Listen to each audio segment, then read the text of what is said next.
Bonjour à toutes et à tous, chers élus, chers partenaires. Je suis très heureuse de vous retrouver et de vous retrouver plus particulièrement aujourd'hui dans le Lot, au cœur de la ruralité. Alors tout de suite, je vais laisser la parole à Madame la ministre Agnès Pannier-Runacher, ministre de la Transition écologique en exercice, et Monsieur le Président Waserman. Et je les remercie tous deux très sincèrement de nous avoir fait l'amitié de ces quelques mots pour marquer leur estime qu'ils ont pour les ALEC. Madame la Présidente, Mesdames et Messieurs les élus, bonjour à toutes et à tous. Je suis très heureuse de m'adresser à vous aujourd'hui pour célébrer un double anniversaire. Celui des 30 ans de la première agence locale de l'énergie et du climat de France, Quercy Énergie, et celui des 20 ans de votre réseau national. Je veux saluer ici le travail de tous les élus et de toutes les équipes qui font vivre cette démarche collective au plus près des territoires. Les ALEC incarnent deux valeurs essentielles, la stabilité et la proximité. Sur le terrain, vous accompagnez les habitants, les collectivités et les entreprises dans la sobriété énergétique, la lutte contre la précarité énergétique, les mobilités durables, la planification écologique ou énergétique. Vous êtes un trait d'union indispensable entre les politiques nationales et leur traduction concrète dans le quotidien des Français. Votre action repose à la fois sur l'engagement des collectivités et votre expertise de terrain, mais également sur la mobilisation des dispositifs nationaux portés par l'État et le soutien de l'ADEME et de services de l'État. L'ADEME est parfois critiquée, mais je veux la défendre comme je défends votre modèle. Sans vous, il n'y aurait pas d'expertise, pas de colonne vertébrale pour conduire une écologie de terrain. Et les résultats sont là. L'an dernier, vos équipes ont conseillé plus de 125 000 personnes à travers les espaces France Rénov' et accompagné plus de 1500 communes dans leur démarche de sobriété énergétique. Vous avez soutenu la rénovation de milliers de logements et aidé de nombreuses entreprises à s'engager dans leur décarbonation. Ces chiffres traduisent une action efficace et indispensable. Pourquoi indispensable ? Parce que l'urgence climatique n'a pas reculé. Elle s'intensifie et menace chacun dans son confort, dans sa santé, dans son patrimoine lorsque des catastrophes naturelles sont en jeu. Cette urgence climatique nous impose une mobilisation forte et immédiate. Pourtant, certains veulent opposer écologie et pouvoir d'achat des classes moyennes et populaires, écologie et libre administration des collectivités locales, écologie et compétitivité des entreprises. C'est un contresens majeur. La réalité, c'est que les entreprises qui s'engagent dans la décarbonation de leur activité sont plus compétitives, que les collectivités portent aujourd'hui des projets exemplaires et que ce sont les ménages les plus modestes qui bénéficient les premiers des rénovations et de la baisse de leurs factures. Depuis 2017, nous sommes ainsi parvenus à baisser les émissions de gaz à effet de serre de près de 25%, alors même que notre PIB a continué à croître. Preuve qu'une politique écologique bien menée peut concilier économie et protection de nos concitoyens. Le contexte budgétaire est contraint, je ne vous apprends rien, mais je vous sais créatif et robuste. Aller chercher des solutions de financement innovantes sera nécessaire. C'est cette ingénierie territoriale et financière, inventive et originale que nous devons renforcer. Tous les leviers disponibles doivent être mobilisés. Les financements européens, les emprunts verts ou encore les partenariats privés au travers de crédits carbone par exemple. Je veux aussi profiter de cet instant pour revenir sur deux avancées. La première, c'est le lancement du leasing social dans sa deuxième édition, le 30 septembre prochain. Cela permettra aux ménages modestes d'accéder à un véhicule électrique à loyer abordable. Deuxième bonne nouvelle, le guichet pour les rénovations d'ampleur, MaPrimeRénov', réouvrira également le 30 septembre pour continuer à aider les Françaises et les Français à améliorer leur logement, leur confort et réduire la facture. Depuis 2020, je le rappelle, MaPrimeRénov', c'est plus de 2,5 millions de logements rénovés. Vous le voyez. Nous avons accompli des progrès et nous continuons à avancer. Nous connaissons les leviers pour permettre de baisser notre facture énergétique et d'être indépendants des énergies fossiles. Je veux ici exprimer ma reconnaissance pour l'engagement de chacune et chacun d'entre vous. L'écologie doit être vue comme une chance pour notre santé, pour notre cadre de vie, mais aussi pour nos emplois et pour notre souveraineté. Vous en êtes la preuve par l'action. Je vous souhaite d'excellentes rencontres et un excellent anniversaire.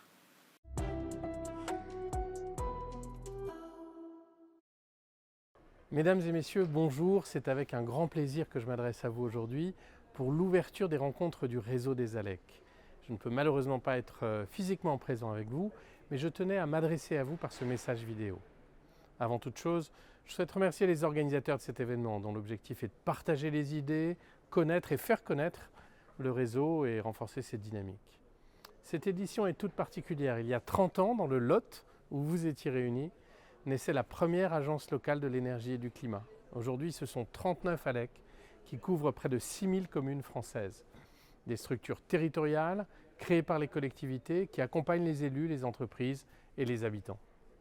Je voudrais saluer ici la richesse de ce modèle.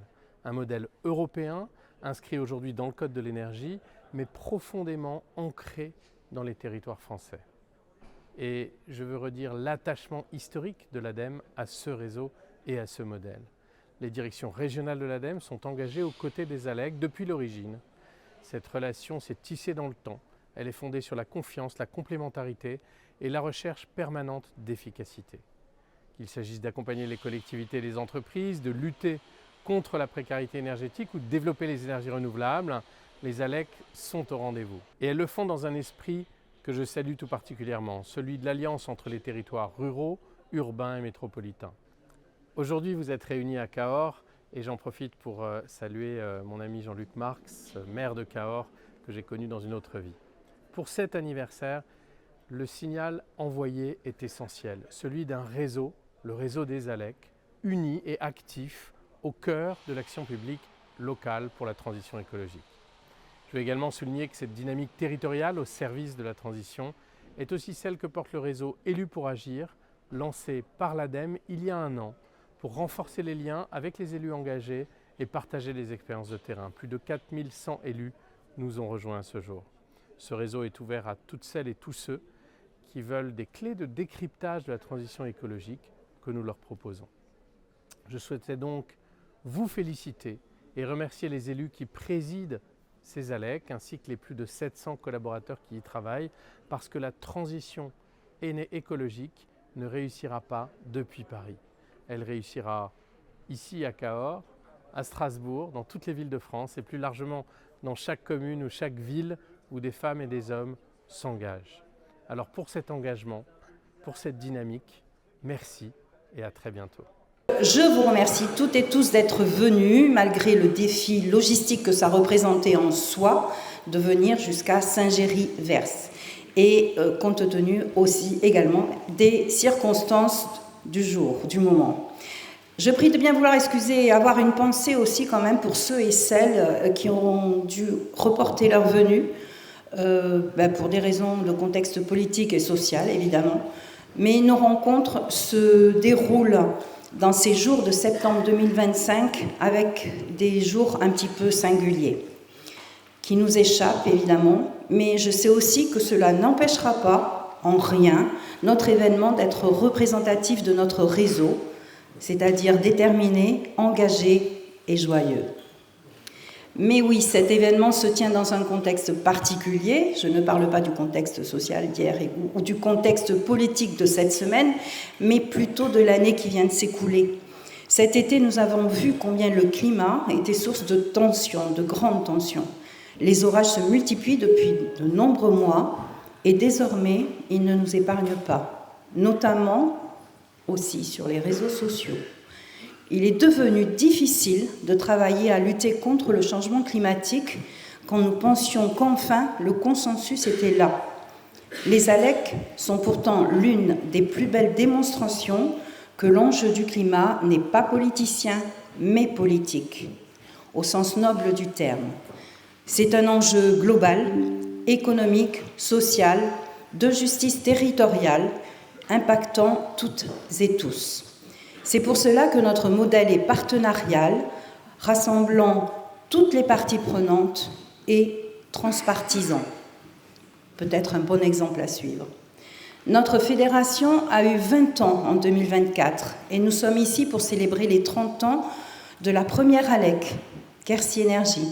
Notre modèle a déjà fait ses preuves. L'ALEC est un outil transmandat parce qu'il repose sur l'expertise, il repose sur la compétence, il repose sur la connaissance de son territoire et parce qu'il sait aussi se renouveler.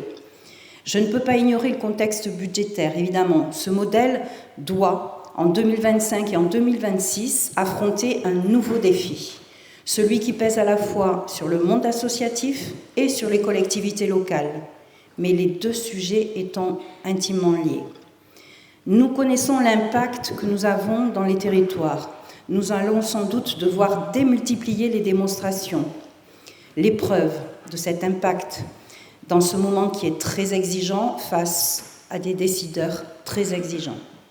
Et je nous invite à bien mesurer qu'en tant qu'élus, à l'heure actuelle, il n'y a bien souvent que de mauvaises décisions dans nos arbitrages, malheureusement, malgré notre engagement.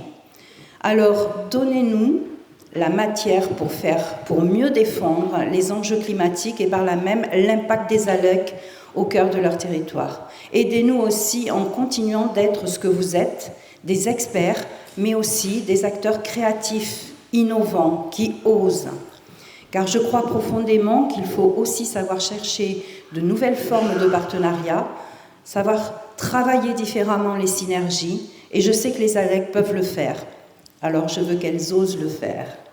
Dans ce contexte, nous sommes très fiers avec le bureau, le conseil, Sinem et Bénédicte, du programme que nous allons vous proposer aujourd'hui, qui permettra de prendre l'air quelques jours, de s'inspirer mutuellement, d'oser, de poser les défis et perspectives avec François Thomazeau, de prendre de la hauteur avec Jean-Pierre Gou, de profondément rappeler que les ALEC sont un outil des collectivités pour les territoires, pour leur transition.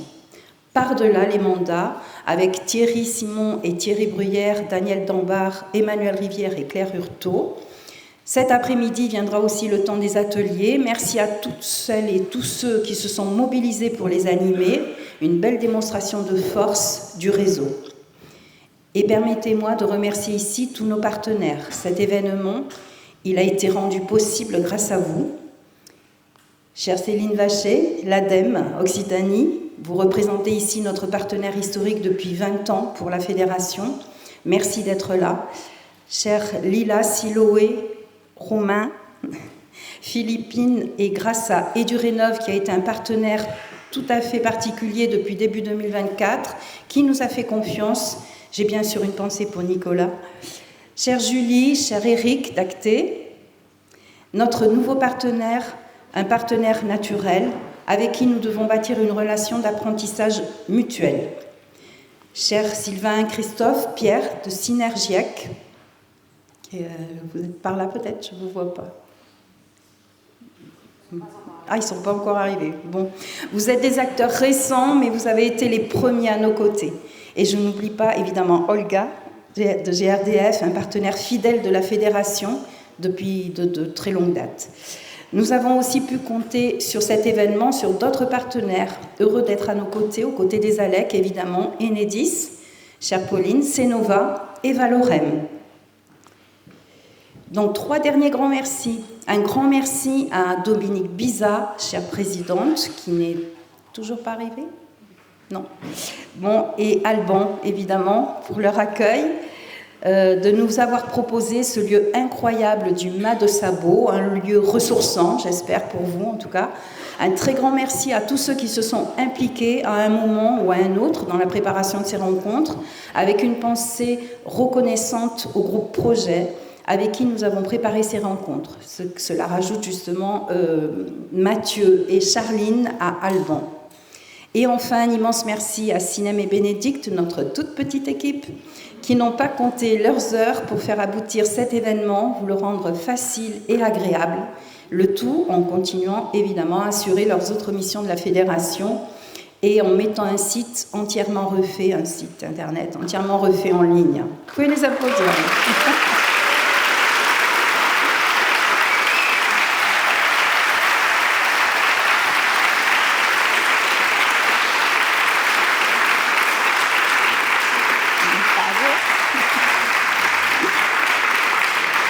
Voilà, beaucoup de merci et c'est vrai qu'avec ce contexte qui est un petit peu particulier, j'espère que ces instants, ces quelques heures que vous allez passer vont vous ressourcer, vont vraiment vous inspirer et donc j'ouvre officiellement les rencontres et vous les souhaite évidemment belles, vraiment inspirantes et marquées par l'échange, ce qui nous caractérise tant. Merci à vous.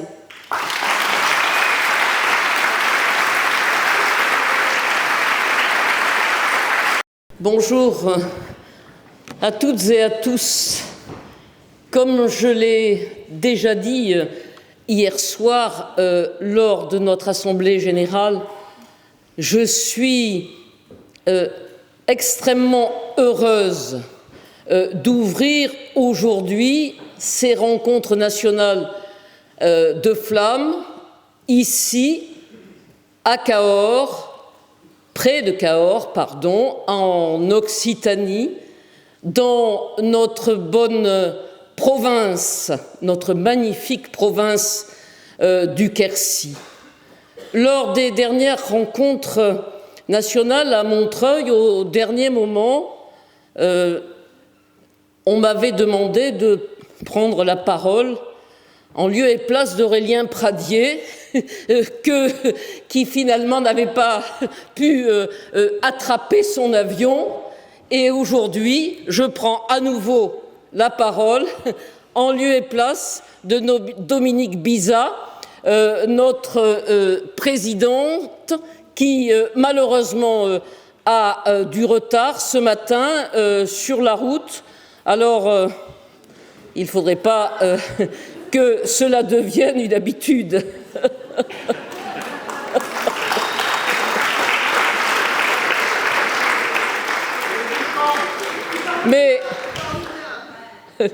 Mais c'est ainsi, une fois encore. Alors,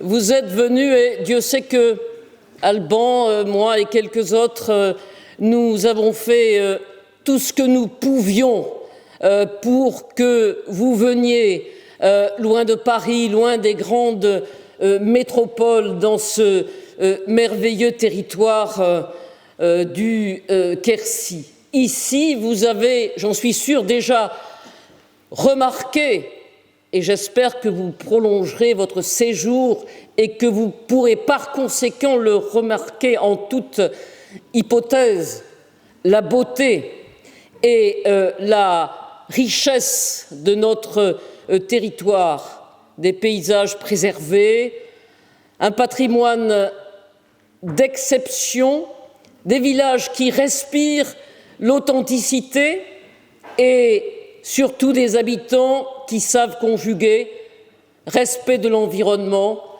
solidarité et esprit d'innovation. Vous aurez remarqué au passage une certaine subjectivité de ma part, ne m'en veuillez pas. Le Lot illustre bien, me semble-t-il, ce qui nous réunit. Une volonté forte de lier développement local, préservation du cadre de vie et accompagnement des citoyens dans la transition énergétique. Nos ALEC sont précisément au service de cette ambition. Elles sont le maillon de proximité, l'interface indispensable entre les politiques nationales, toujours lointaines, et les réalités quotidiennes des territoires. Depuis des années, tous ensemble, nous agissons avec conviction pour informer, conseiller, accompagner et parfois même rassurer les ménages, les collectivités, les entreprises. Nous aidons à comprendre les enjeux de la sobriété énergétique. Nous facilitons les travaux de rénovation. Nous mettons en relation les acteurs. Nous animons des dynamiques locales. En un mot, nous rendons un service public, même si juridiquement nous ne sommes pas un service public. C'est là d'ailleurs que réside notre difficulté, car nous accomplissons une mission essentielle, reconnue par les pouvoirs publics comme par les citoyens, mais nous le faisons trop souvent avec des moyens précaires. Nos associations vivent sous tension permanente. Nous dépendons de financements publics fragmentés, parfois incertains, soumis à des logiques de court terme. Or, la transition énergétique ne se construit pas dans l'urgence. Elle exige de la stabilité, de la visibilité et une capacité à se projeter sur plusieurs années. Chaque jour, dans nos ALEC, nous faisons face à ce paradoxe. La demande de nos services augmente car la société a besoin de conseils neutres, de conseils de proximité, mais nos ressources stagnent, voire, et nous le savons bien, reculent. Comment maintenir des équipes compétentes et motivées si nous ne pouvons leur offrir ni la sécurité, ni la reconnaissance matérielle à la hauteur de leur engagement? Comment innover, développer de nouveaux projets, élargir nos partenariats si nous devons consacrer tant d'énergie à chercher des financements parfois dérisoires pour assurer simplement la survie de nos structures?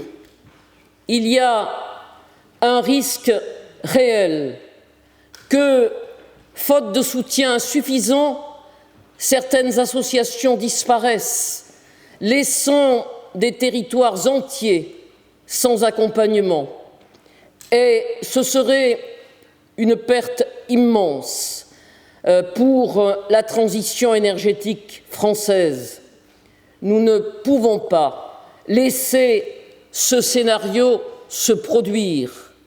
C'est pourquoi ces rencontres nationales doivent être, au-delà d'un moment convivial et fédérateur, que j'apprécie chaque fois que j'y participe, et j'y participe régulièrement, un temps fort de mobilisation. Nous devons collectivement faire entendre dans notre voix, rappeler aux décideurs que l'action des ALEC n'est pas une dépense, mais un investissement. Chaque euro investi dans nos structures génère des économies d'énergie, réduit les émissions de gaz à effet de serre, stimule l'activité locale et améliore le quotidien des habitants.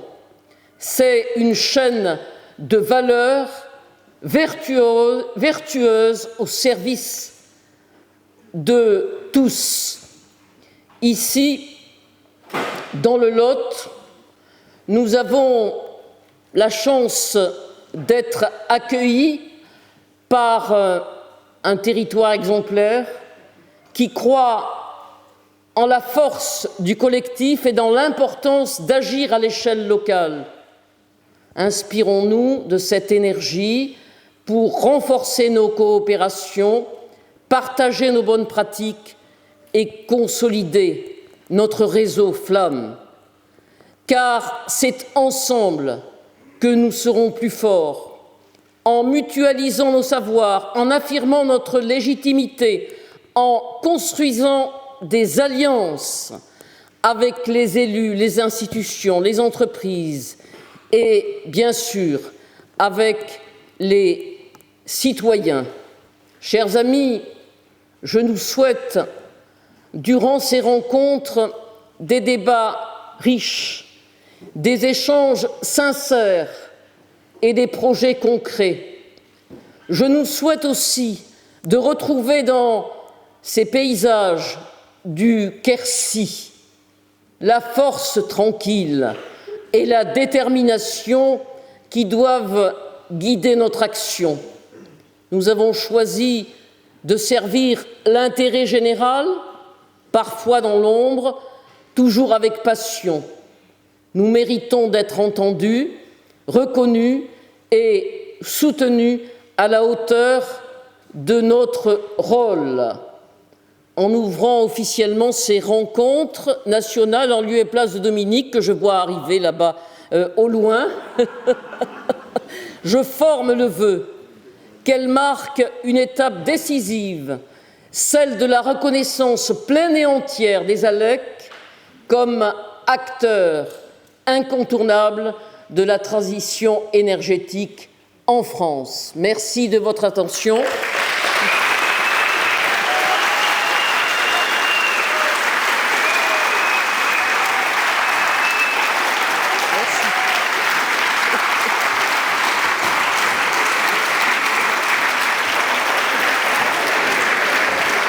Je vais dire à Dominique qu'elle vienne jusqu'à moi. Viens, Dominique, un instant jusqu'à moi. Viens. Voilà. Je vous présente Dominique Biza, conseillère départementale et présidente de l'ALEC Quercy Énergie. Voilà. Viens te montrer simplement. Simplement, non, tu fais ce que tu veux d'ailleurs. Voilà. Je voulais juste m'excuser pour mon retard. Je voudrais remercier Geneviève qui m'a très bien remplacée. Merci.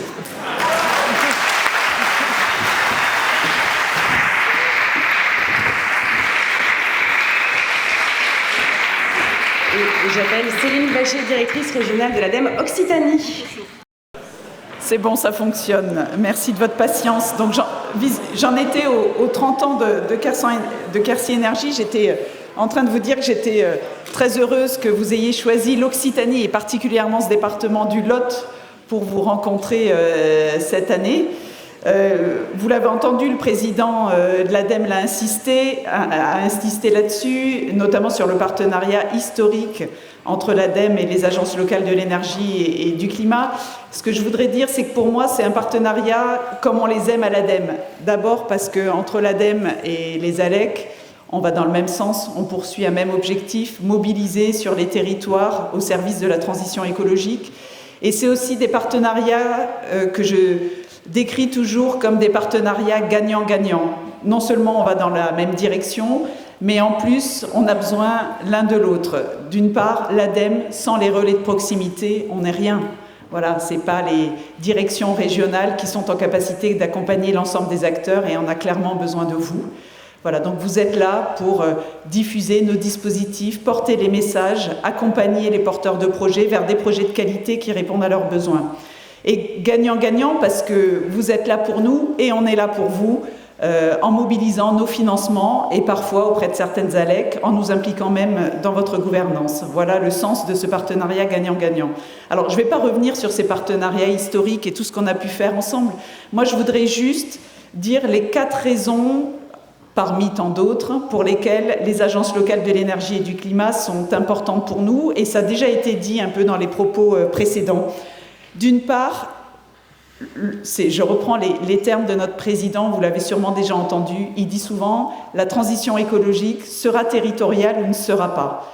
Clairement, il l'a redit dans sa vidéo, c'est pas à Paris que ça va se faire, c'est sur les territoires. Et pour nous, les ALEC sont vraiment les outils de l'ancrage territorial, avec votre capacité de mobiliser à la fois les citoyens, les collectivités, élus et services et les acteurs économiques. Donc c'est à travers vous que la transition écologique va pouvoir s'accélérer. D'autre part, ça a été dit par la présidente, les ALEC, vous êtes en capacité d'innover, vous êtes en capacité de créer. Enfin, moi, j'ai pu le voir au travers des projets qu'on a accompagnés en Occitanie, vous êtes toujours force de proposition. Et la transition écologique, ça n'est pas qu'une question de technique. Vous le savez bien, aujourd'hui, l'enjeu fort, c'est l'accompagnement au changement. Et sur ces sujets-là, les ALEC sont particulièrement performantes. Vous êtes toujours en train d'inventer, de tester de nouvelles pratiques de mobilisation, d'accompagnement au changement pour l'ensemble des publics. Et ça, on en a vraiment besoin. Et souvent, quand on est positionné sur l'innovation, on n'est pas sur la massification. Eh bien si, les ALEC sont également l'outil de la massification et de la généralisation. Je pense que là, dans toutes les ALEC qui sont présentes aujourd'hui, vous avez tous diffusé l'ensemble des dispositifs de l'ADEME. EIE, PTRE, France Rénov', les CEP, les générateurs, les contrats territoriaux de chaleur renouvelable, et j'en oublie certainement. Pour nous, tout ça, ce sont des outils de généralisation, de massification, pour aller au plus proche des acteurs. Et donc, voilà, votre plus-value, c'est que vous innovez, mais vous êtes là également pour généraliser. Et puis, un côté un peu plus humain, ça aussi, je le reprends de Sylvain Wasserman, quand il vient nous voir en direction régionale ou quand il rencontre les équipes de l'ADEME, il dit toujours, à l'ADEME, ce sont des femmes et des hommes qui sont engagés et qui savent pourquoi ils sont là. Et dans les ALEC, quand je me retrouve face à vous, moi j'ai cette impression aussi. Voilà, aujourd'hui, il y a une force importante, vous êtes 250 présents et vous êtes là pour accompagner la transition écologique sur les territoires et c'est important. Alors c'est vrai que le contexte, franchement, on a connu mieux. Voilà, depuis le début de l'année, c'est compliqué. C'est compliqué parce que la transition écologique n'est plus un sujet qui est porté à l'échelle internationale, nationale. C'est compliqué d'un point de vue budgétaire, c'est compliqué, enfin voilà, même nous, ADEME, depuis le début de l'année, on s'en est quand même pris plein la tronche. Voilà. Pour autant, nous, on sait pourquoi on est là, nous, on est engagés, et voilà, pour moi, c'est important que nous, on ne baisse pas les bras et qu'on continue notre action. On a des collectivités, des entreprises qui ont des projets, qui sont motivés, qui n'écoutent pas forcément tout ce qui se dit, mais qui ont compris que la transition écologique, au-delà du sujet de l'impact environnemental, de la réduction des émissions de gaz à effet de serre, c'est aussi améliorer la qualité de vie des territoires, rendre les entreprises plus compétitives. C'est des enjeux de santé. Enfin voilà, la transition écologique, ce sont de multiples co-bénéfices et c'est là-dessus qu'il faut qu'on se raccroche. Alors bien sûr, le contexte budgétaire, voilà, ça va être tendu. Voilà, ça l'est déjà. Et moi, j'ai toujours l'impression qu'on a vécu voilà, les 4-5 dernières années, peut-être nos meilleures années. On avait énormément de budget. Voilà. Aujourd'hui, il va nous falloir être agile, inventif, aller mobiliser d'autres sources de financement. Et ça, je sais que les ALEC, vous êtes aussi en capacité de diversifier votre activité. Vous l'avez déjà montré. Vous êtes allés sur la mobilité. Pour certains, vous êtes allés sur des sujets d'alimentation, de santé, peut-être d'adaptation au changement climatique. Vous êtes en capacité, là aussi, d'aller chercher et d'inventer d'autres projets. Alors, peut-être par rapport à ces journées, moi je retiens que ces journées, c'est un coup de boost. Et quand je regarde le programme proposé, je vous reconnais bien à la fois des temps de prise de hauteur, des temps d'inspiration, mais aussi des ateliers pour co-construire, pour aller dans le concret, pour développer des projets, des actions. Et c'est ça qu'on aime à l'ADEME et que vous diffusez sur le terrain, c'est qu'on est là pour accompagner du concret. Voilà. Alors, un objectif aussi qui nous rassemble, il faut qu'on prépare les prochaines municipales. C'est très bientôt. C'est notre sujet, nous, au sein du pôle territoire durable. C'est comment on va mobiliser les futurs élus et les élus actuels qui vont se représenter pour faire en sorte que la transition écologique ne soit pas tout en bas du programme, mais prenne bien une place transversale comme il se doit. Alors un petit mot quand même particulier pour les 4 ALEC d'Occitanie, Quercy Énergie, Aleda, Soleval et l'ALEC de Montpellier. Vous êtes où? Ah, vous êtes là, j'ai eu peur. Vous n'êtes pas très nombreux quand même. Bon. Vous ne dérogez pas à la règle.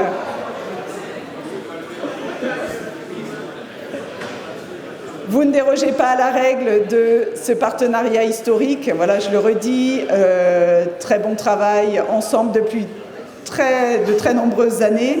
Vous êtes sur l'ensemble des dispositifs. Vous êtes toujours présent quand on lance un nouveau dispositif.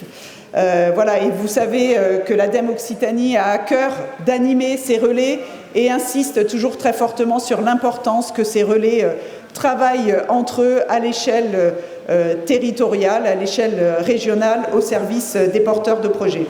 Alors, profitez bien de ces journées. Voilà, n'oubliez, voilà, les contraintes budgétaires sont là, vont être là. Soyons ensemble intelligents, inventifs et surtout ne doutez pas une seule seconde. Voilà, on n'a jamais douté à l'ADEME de l'intérêt de votre action et on sera présent à vos côtés pour faire en sorte que ça dure le plus longtemps possible. Merci et très bonne journée.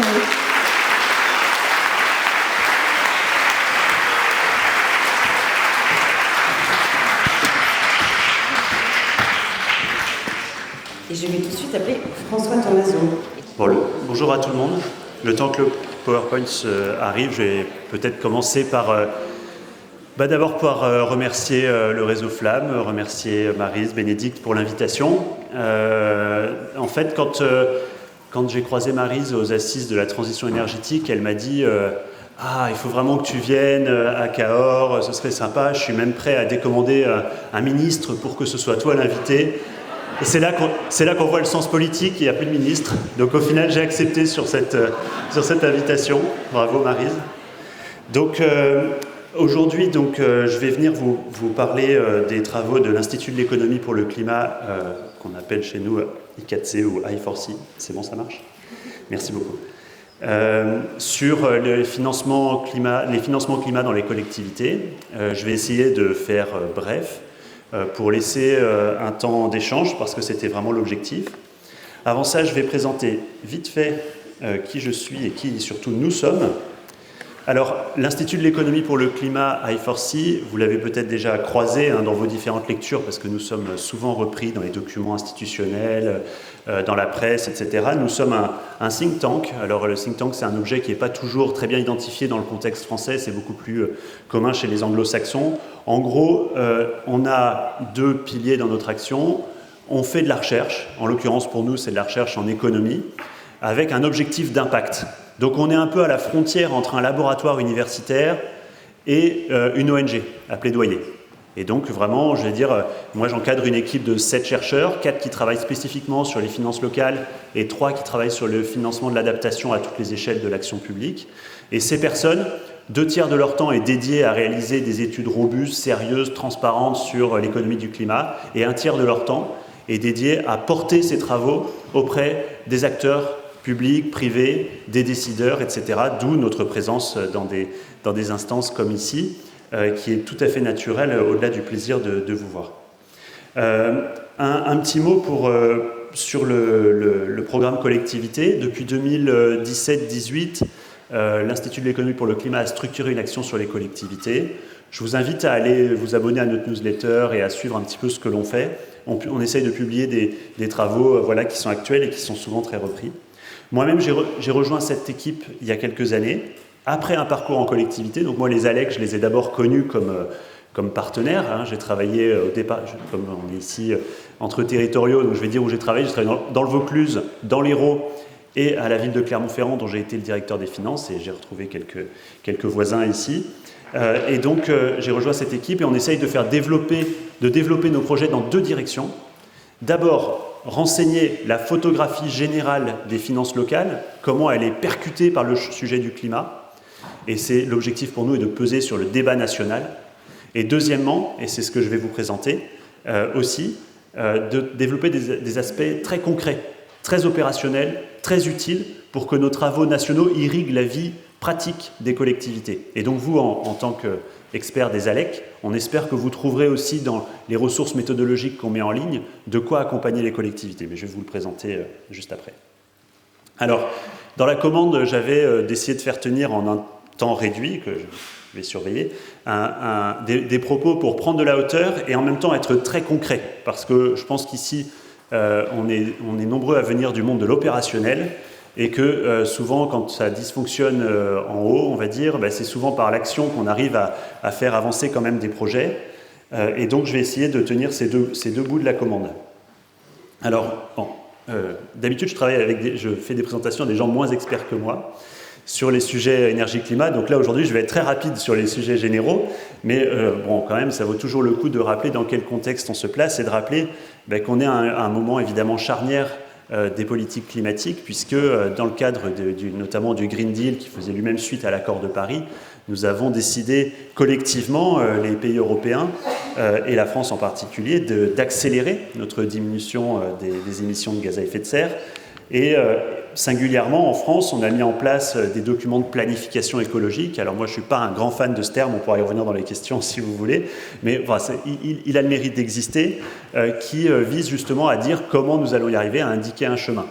Et donc on voit, là c'est un document qui est tiré de la stratégie nationale bas carbone, on voit que l'objectif est très serré, parce que si la ministre a raison de dire dans son propos introductif que les émissions ont baissé ces dernières années, néanmoins le rythme de la baisse est singulièrement trop faible pour atteindre les objectifs qu'on s'est fixés. Et même, malheureusement, ces derniers mois, ça ne vous a sûrement pas échappé, le CITEPA, l'organisme qui surveille les émissions de gaz à effet de serre, a indiqué une légère reprise des émissions sur certains secteurs. Enfin, disons une stagnation au lieu d'une baisse.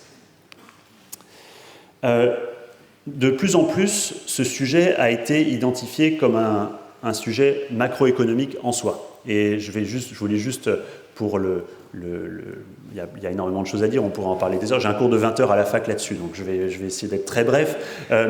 Tout ceci a été bien résumé dans un rapport qui, si vous ne l'avez pas déjà croisé, je vous encourage à aller retrouver, qui n'a pas beaucoup vieilli, qui date de 2023, qui est le rapport de deux économistes, Jean Pisani-Ferry et Selma Mahfouz. Je précise, on est vigilant sur les conflits d'intérêts. Jean Pisani-Ferry est le président du conseil d'administration de l'Institut de l'économie pour le climat. Donc c'est quelqu'un qui s'est inspiré de nos travaux et qui inspire nos travaux, qui est venu faire la synthèse des enjeux économiques de l'action pour le climat, en rappelant quelques vérités que vous, experts, vous aviez sûrement pour beaucoup déjà en tête, mais qui est venu les objectiver et qui a créé beaucoup de consensus autour de ça, à savoir que l'atteinte de la neutralité carbone dans une période réduite, c'est un bouleversement équivalent à celui des révolutions industrielles du passé, avec quand même des caractéristiques spécifiques, notamment son enjeu global, sa rapidité, et le fait que du coup ça appelle à une action publique renforcée. On ne peut pas attendre simplement des mécanismes de marché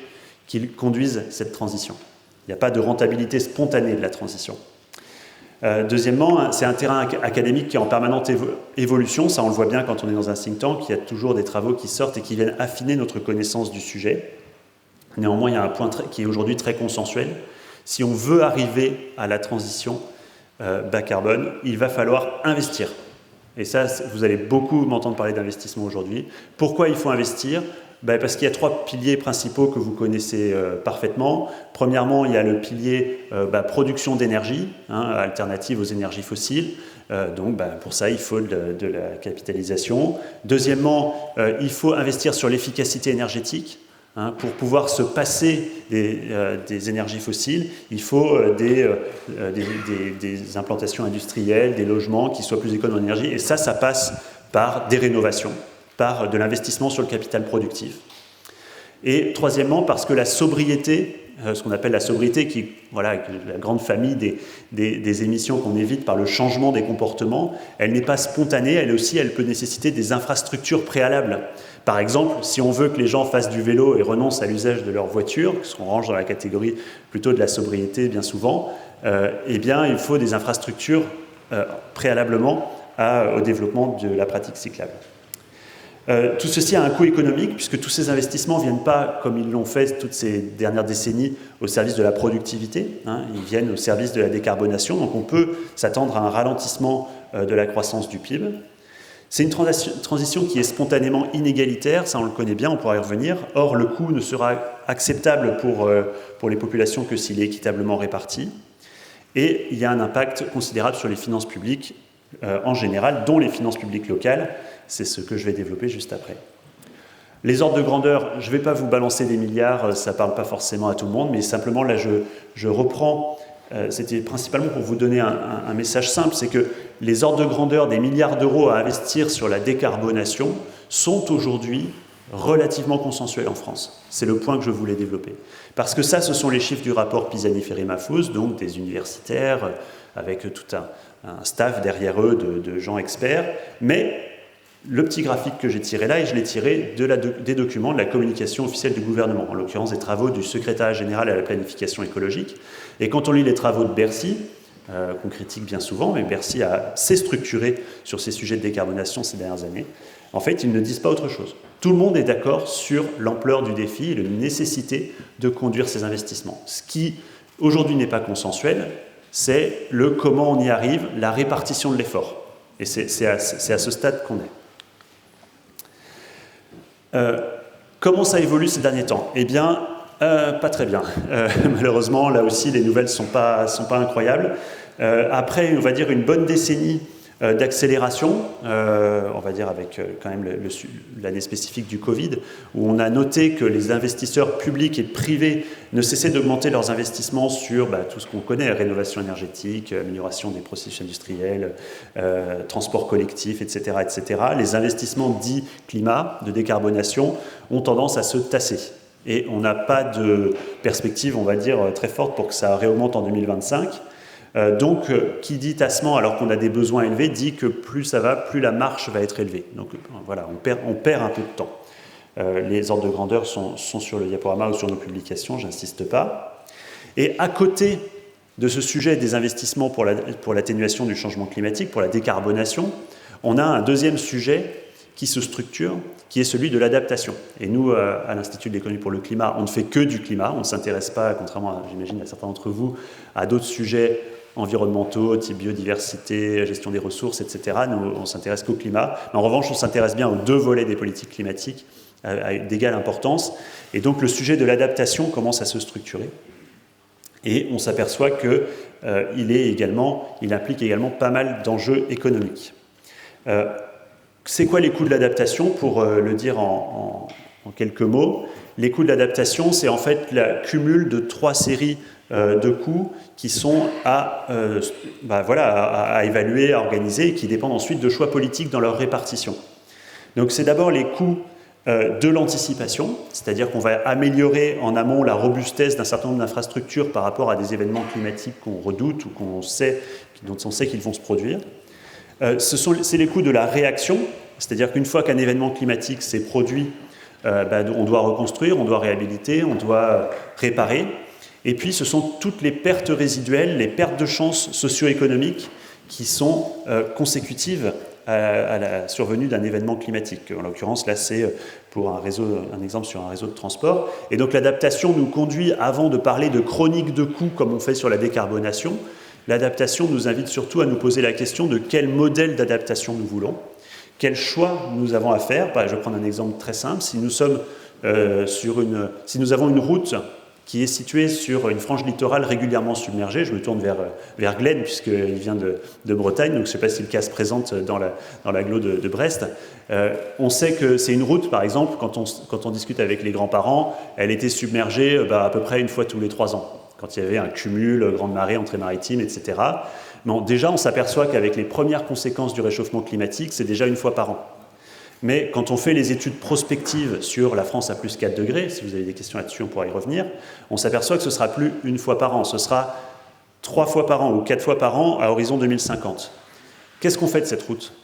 Est-ce que c'est une route vitale? Est-ce que c'est une route qui dessert une infrastructure importante? Est-ce que c'est une route qui dessert des activités économiques incontournables? Auquel cas, il faut faire un pont, une digue ou une infrastructure. Donc là, c'est tout de suite des dizaines de millions d'euros potentiellement.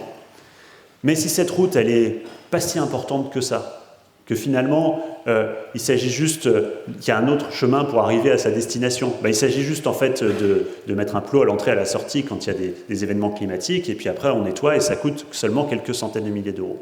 Et c'est ce type de choix qui aujourd'hui ne sont pas instruits, on peut les multiplier, on peut multiplier les exemples, celui-ci est parlant, mais il y en a plein d'autres.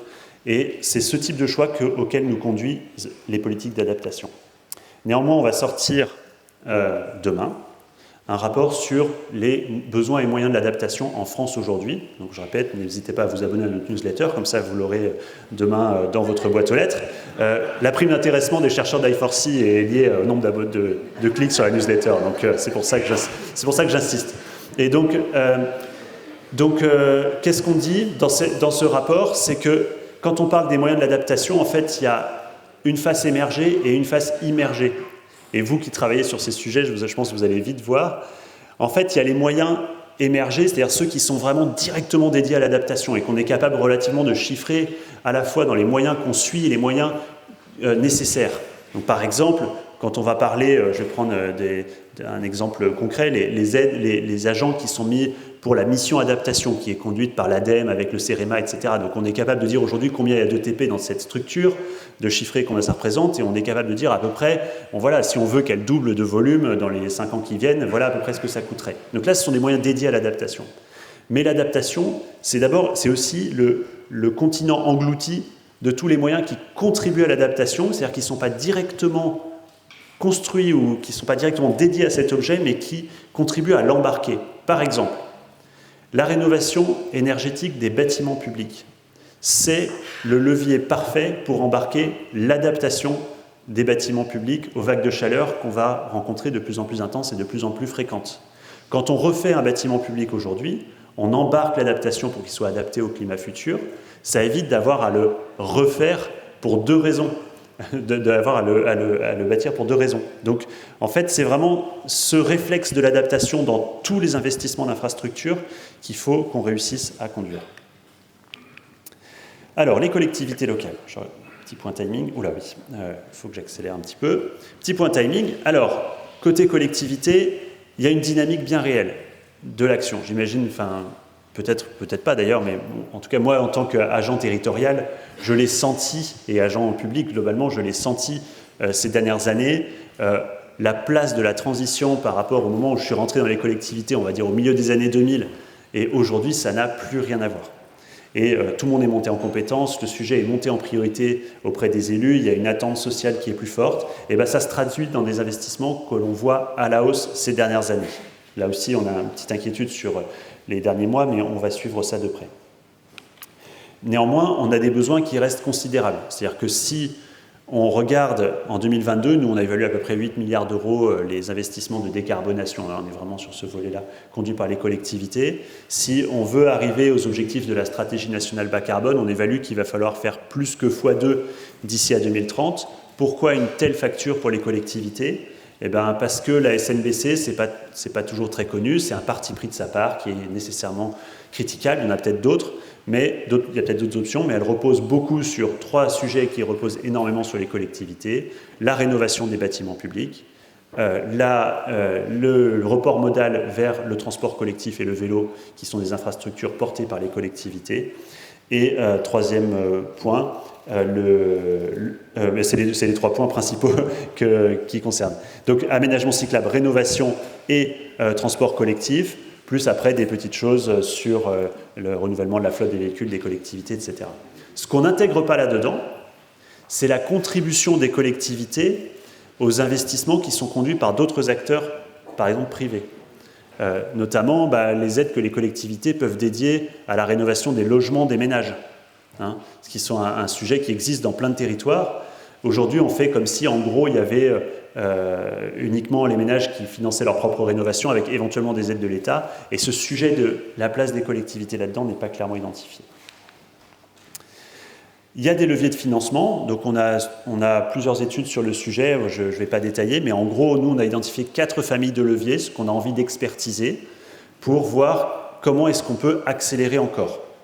Il y a le levier de la dette. Dès lors qu'on parle d'investissement dans une collectivité, c'est un levier majeur et les collectivités ont un potentiel d'endettement que bien souvent elles ne mobilisent pas, alors qu'en ce moment l'argent est disponible. Deuxième levier, c'est ce qu'on a appelé la famille de la redirection, c'est le seul auquel pense Bercy, c'est-à-dire en gros la capacité des collectivités à faire des choix, à abandonner certaines choses pour faire plus de climat à la place. Je pourrais revenir dans les questions sur les débats que ça soulève, notamment sur qu'est-ce qu'on peut vraiment économiser, et notamment la place des dépenses brunes. On a publié tout récemment des travaux là-dessus. Il y a la question du soutien de l'État. L'État est le premier financeur des collectivités, et de plus en plus, puisqu'il y a eu des suppressions d'impôts locaux qui ont été compensées par des dotations diverses, plus ou moins compensées. Je vois Maryse qui me fait signe. Et donc, tout ça fait que l'État est le premier financeur des collectivités, et donc c'est un sujet majeur. Donc, est-ce qu'il peut faire plus ? Qu'est-ce qui se passe s'il fait moins ? Plutôt ça l'actualité. Et enfin, les ressources propres des collectivités qui ont toujours les capacités d'aller chercher plus de recettes, que ce soit par la fiscalité pour certaines, la tarification des services pour d'autres, etc. Et donc, au fond, la question macro qui se pose aujourd'hui, c'est quel profil d'investissement on veut pour les collectivités pour les années à venir. Ce graphique est un peu complexe, je vais le prendre deux secondes pour le décrypter. Il faut suivre la pile bleue. La pile rouge, c'est un agrégat plus complexe, je ne vais pas rentrer. Donc ce sont des données gouvernementales. En fait, on s'aperçoit que si on prend l'investissement des collectivités en euros constants, c'est-à-dire déduit de l'inflation, sur une longue période, les collectivités ont, à une période bien précise de l'histoire, entre 2001 et 2013, plus investi qu'aujourd'hui. Ça a énormément baissé entre 2014 et 2019. Pourquoi ? pour ceux qui travaillaient en collectivité ou près des collectivités à cette époque, c'est quand il y a eu les baisses de dotation. Sous le quinquennat Hollande, entre 2014 et 2017, il y a eu de très importantes baisses de dotation, de fonctionnement. Mais en finance locale, dotation de fonctionnement, ça ne veut pas dire que ça n'a pas d'impact sur l'investissement, c'est tout le contraire. C'est vraiment une mécanique que bien souvent des gens ont du mal à comprendre. Et donc cette baisse des dotations a conduit à une contraction rapide et brutale de l'investissement local qui a été, il faut le dire, rattrapée en partie sur les dernières années, notamment grâce aux dispositifs mis en place dans l'immédiat après Covid. Plan de relance, etc. C'est là où est né le fonds vert. Et donc, tout ça mis bout à bout fait qu'on est dans un moment où si on veut investir plus, on peut se dire c'est possible, nous l'avons déjà fait.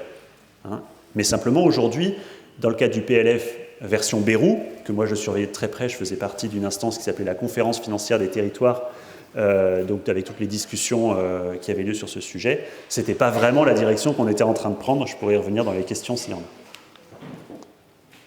Je vais pas laisser là-dessus. Dernier point pour mon propos, et puis après, on avait dit qu'on laisserait plus de place aux échanges, donc je vais arrêter là-dessus. Ça, c'est pour la photographie générale globale. Mais les collectivités, vous, collectivités, il y a des élus ici, il y a peut-être des agents de collectivité, puis surtout des agents d'ALEC qui travaillaient avec les collectivités. Qu'est-ce qu'il y a comme outil pour travailler ce lien entre budget et climat dans la réalité d'un budget local, d'une collectivité, qu'elle soit une petite collectivité comme Saint-Géry-Vers ou une très grande comme Brest Métropole. En fait, c'est un peu le même. Le cadre budgétaire est identique. Ça, c'est vraiment ce qu'il faut savoir. Donc, les règles comptables et budgétaires qui s'appliquent aux collectivités sont les mêmes partout, même si, évidemment, après, les complexités vont avec la taille. Et il y a deux types d'outils qui, aujourd'hui, ont été mis en place pour faire ce lien, construire ce lien entre budget et climat à l'échelle d'une collectivité. Le premier que vous avez sans doute déjà croisé pour beaucoup d'entre vous, c'est la question de ce qu'on appelle le budget vert. Budget vert qui a d'ailleurs été rendu obligatoire par l'État, en partie depuis l'année dernière, pour les collectivités de plus de 3500 habitants, à travers ce qu'on a appelé l'annexe verte au compte administratif. Je ne vais pas rentrer dans le détail, on pourra revenir dans les questions. Qu'est-ce que c'est ce document, le budget vert ou l'annexe verte ? C'est un document qui est produit, c'est un outil de comptabilité analytique, concrètement, qui permet d'identifier dans les dépenses d'une collectivité celles qui ont un impact favorable, neutre ou défavorable sur des critères environnementaux, qui peuvent être le climat, la biodiversité, l'adaptation au changement climatique, etc. Donc ça indique, en gros, si ma dépense, elle sert positivement ou négativement des objectifs environnementaux. Mais ça ne répondait pas à une question qui nous semblait essentielle et complémentaire à I4C, qui était ce qui m'intéresse, c'est pas tellement est-ce que ma dépense elle est favorable ou défavorable, ce qui m'intéresse, c'est est-ce que j'en fais assez par rapport à mes objectifs. Et donc on a sorti en juin une armature méthodologique, on va dire un peu innovante et certainement perfectible, qu'on a appelé les PPI alignés climat. Tout ça est un petit peu du jargon. PPI, c'est la programmation pluriannuelle des investissements d'une collectivité. C'est un document majeur d'orientation politique et de gestion budgétaire dans une collectivité, pour justement aider les acteurs d'une collectivité, à toutes les échelles de l'organisation, à structurer leur programmation d'investissement en fonction de leurs objectifs climatiques. Aujourd'hui, on a des beaux PCAET porté par un adjoint à l'environnement, je caricature un petit peu, et puis à la fin, quand on fait le PPI, on se retrouve entre gens sérieux autour d'une table et puis on remet l'environnement dans son coin, parce qu'il y a aussi d'autres priorités, ce qui est vrai, la culture, l'éducation, etc. Et les objectifs du PCAET, on les oublie. En tout cas, ça correspond au vécu des 11 collectivités avec lesquelles on a travaillé dans un groupe, c'est pas que mon expérience à moi. Même si c'est aussi mon expérience à moi, plusieurs fois. Et donc, on oublie tout ça. Eh bien, nous, on essaye de montrer que c'est possible de réconcilier avec un processus sérieux et tourné vers l'opérationnel. Donc, on a sorti une synthèse de 10 pages pour, en gros, ceux qui sont des lecteurs pressés, un guide méthodologique d'une 40aine de pages pour les opérationnels, donc là, c'est plutôt un document pour vous, et puis 200 pages d'annexes techniques, thématiques, si vous voulez rentrer dans le détail, du bâtiment, des transports, etc., etc. On va sortir l'équivalent côté adaptation en janvier, pour que tout soit prêt pour les nouvelles équipes municipales. En gros, on décrit un processus en 3 étapes, on n'a pas réinventé la roue, hein. On se cale sur ce qui se passe et ce qu'on a observé dans les collectivités. D'abord, on détermine les objectifs et actions climat et en même temps, on cadre la stratégie financière. Hein, c'est souvent 2 choses qui sont distinctes, mais là l'idée c'est de dire, voilà, il faut qu'on pense les choses en même temps. On détermine les actions climat, on cadre la stratégie financière du PPI, on détermine en général au début d'un mandat un volume d'investissement disponible, et ensuite on rajoute une étape qui est complètement nouvelle, on détermine ce qu'on appelle les besoins d'investissement climat, c'est-à-dire qu'on essaye de faire une clé de déduction de son plan climat, de dire si je le mettais vraiment en œuvre, parce que dans un plan climat il y a plein d'objectifs, etc., en vrai combien ça me coûterait? Et du coup on essaye d'intégrer les besoins d'investissement climat dans la stratégie financière du PPI. Pour déterminer les besoins d'investissement climat, eh bien, on a toute une série de documents techniques qui permettent de les évaluer, comme je disais, secteur par secteur, je ne rentre pas dans le détail. Et ensuite, on arrive à la phase d'arbitrage. Arbitrage qui, et je pense que c'est bien de le dire, peuvent être des arbitrages sur le PPI, ça en tant qu'acteur engagé du climat, c'est ce qu'on a envie de faire tous, de dire il suffit de dépenser plus pour le climat, mais qui peuvent être aussi des arbitrages de révision du plan climat. Vaut mieux un plan climat un peu plus modeste, mais appliqué en totalité, qu'un plan climat magnifique qui dort dans un tiroir. Voilà un petit peu la philosophie générale de ce travail.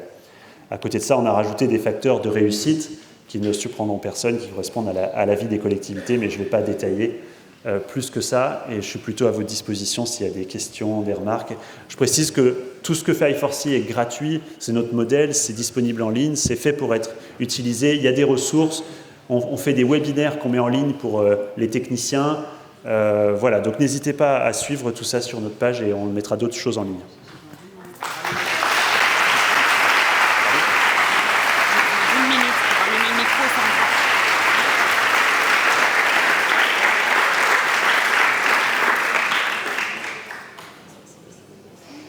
Donc Bénédicte a besoin d'allumer le micro pour les questions, c'est ça?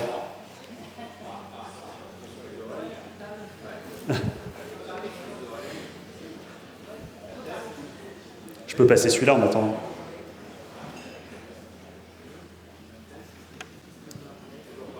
S'il y a des questions de gens qui parlent fort.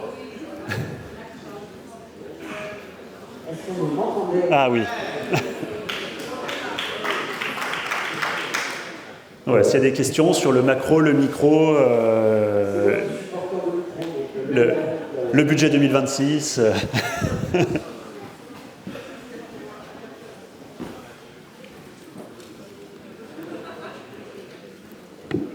Bonjour, le Deas, président de l'ALEC du Pays de Rennes, vice-président à Rennes Métropole, et maire d'une commune de 7000 habitants. D'abord une remarque. Pourquoi est-ce que les collectivités mobilisent avec précaution la dette? Parce que ça fait 7 ans qu'on nous dit que la dette c'est perte, c'est un cas qu'on va laisser à nos petits-enfants et qu'il ne faut pas en faire. Donc à un moment, c'est dans la tête de tous les élus locaux. Et l'État continue à nous le marteler régulièrement.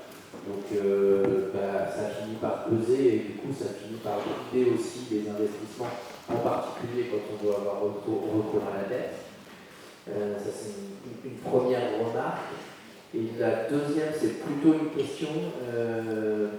C'est dans votre méthode sur le PCAE, enfin sur le PCAET, les investissements pour le PCAET. Votre méthode, elle est très bien si on fait un plan climat de la collectivité. Elle omet le fait que les plans climat, c'est des plans climat territoriaux qui dépassent largement la collectivité et qui nécessitent d'avoir une forme de contrat entre tous les acteurs présents sur le territoire. Évidemment, la collectivité avec les investissements qu'elle va porter en propre, mais aussi les acteurs citoyens, entreprises du territoire et l'État. Et aujourd'hui, il y a zéro contractualisation avec l'État sur rien et on n'a aucune visibilité quand on est élu local sur la participation, les investissements, les contributions de l'État. Vous l'avez mentionné, l'État est le premier financeur. Ouais, c'est une forme de recentralisation qui ne laisse pas la main aux élus locaux. Et ça, c'est préjudiciable pour développer des politiques de transition écologique sur le territoire. Ok, merci pour la remarque et la question. Donc, je crois que mes grands-parents habitent dans votre commune, que je connais bien. Donc, la première remarque. Alors, c'est vrai que pourquoi est-ce que les élus locaux ne s'endettent pas plus? Parce que quand on regarde les chiffres des besoins d'investissement, en fait, on pourrait se dire qu'il suffirait que les collectivités s'endettent un petit peu plus et on n'a plus de problème. Or, ils ne le font pas. Il y a plusieurs raisons. Il y a celle que vous avez dite. On va dire qu'un discours national très négatif sur la dette est naturellement dissuasif pour les élus locaux. Par ailleurs, il n'y a pas qu'un discours, il y a aussi une façon de concevoir les comptes des collectivités qui fait qu'on a un certain nombre de désincitations à l'endettement. Mais il y a d'autres raisons. Une raison, moi, qui m'étonne toujours, c'est vraiment une raison de culture économique générale. Moi, j'adore, c'est ma passion, je passe dans les coins de France, je regarde les bulletins municipaux et je vois une gestion en bon père de famille, je rends ma commune sans emprunt à la fin du mandat. Mais je suis désolé, une commune rendue sans emprunt avec un patrimoine qui se dégrade, est-ce que c'est de la bonne gestion? Moi, je ne suis pas sûr du tout, et je suis même sûr de l'inverse. Et donc, quand je vois, j'habite en Auvergne-Rhône-Alpes aujourd'hui, quand je vois le président de la région Auvergne-Rhône-Alpes, mais aussi, alors attention, mais aussi le président de la métropole de Lyon, communiquer sur « je suis un bon gestionnaire, j'ai diminué la dette sur mon mandat », donc comme ça je montre côté non partisan, eh bien, je m'interroge, je me dis, est-ce que c'est un bon indicateur de communication politique aujourd'hui? Ça me désole toujours un petit peu, alors que ce sont des collectivités qui, pour l'une d'entre elles, investissent beaucoup pour le climat. Donc ça, c'est pour la dette. Il y a aussi eu des épisodes malheureux sur la dette locale, les emprunts toxiques, des moments où les collectivités voulaient emprunter mais n'avaient plus de banquiers pour leur prêter. C'était aussi arrivé et créé ce contexte de défiance. Sur la méthode, on répond à la question que vous posez, je suis allé très très vite. Vous avez raison, on s'est centré sur ce qui était de la compétence stricte des collectivités, parce qu'on se dit, si elles font déjà ça, c'est pas mal. Mais vous avez raison, un PCAET, c'est un plan territorial qui intègre les objectifs de décarbonation des ménages et des entreprises du territoire. Et on a aussi mis ce qu'il y avait dans cette méthode, ce qu'on pouvait dire de la littérature sur la place des collectivités, sur le soutien aux ménages pour la rénovation des logements, sur le soutien aux entreprises, le soutien aux agriculteurs. Voilà. Tout ça, simplement, c'est comme vous l'avez dit, c'est peu développé, peu contractualisé. Il y a encore beaucoup de choses à faire. On espère que cette méthode va s'améliorer dans le temps pour qu'on soit de plus en plus complet. Merci. Jérémy Lacroix, donc président de la LEC 42. On parle très très souvent de dépenses, d'investissements, etc. On parle beaucoup moins de recettes. Aujourd'hui, c'est vraiment le parent pauvre, en tout cas, de nos discussions et de nos travaux. Alors effectivement, on a nos partenaires qui nous soutiennent de temps en temps avec des programmes, mais on ne s'inscrit jamais dans la durée. Et on le sait très bien, et vous l'avez démontré tout à l'heure, qu'il faut que toutes les collectivités s'inscrivent dans des investissements dans la durée. Moi, je milite depuis un certain nombre d'années avec mes collègues, au niveau de Flamme et d'autres ALEC, pour qu'on ait une partie de la taxe carbone qui revient aux collectivités. Je cite deux collectivités. La première, la région, qui a quand même un effet macro et qui a aussi une force de frappe qui peut être intéressante, et la deuxième, les EPCI, qui à travers ceci, l'État devrait imposer en fait le budget vert, comme vous l'avez dit tout à l'heure, ce qui permettrait de contrôler la dépense d'une partie de la taxe carbone, qui serait reversée à ces collectivités-là, et derrière, on aurait à la fois de l'argent pour l'ingénierie, donc pour soutenir les ALEC, et également de l'argent pour investir demain sur les territoires.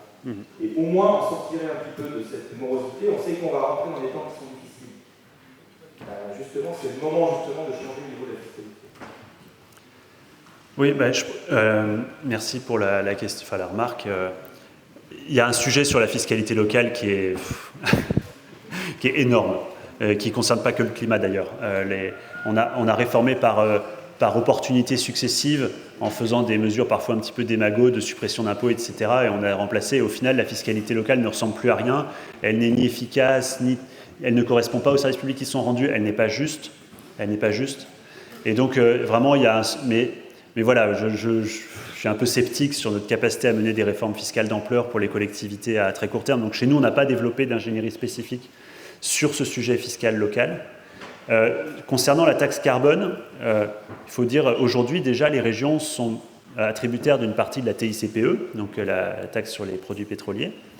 Et justement, en fait, on s'aperçoit que du fait de la transition énergétique, c'est une recette qui est très probablement amenée à diminuer dans les prochaines années. Je crois que les estimations de la DG Trésor, c'est moins 30% d'ici 2030 ou 35, je ne me souviens plus.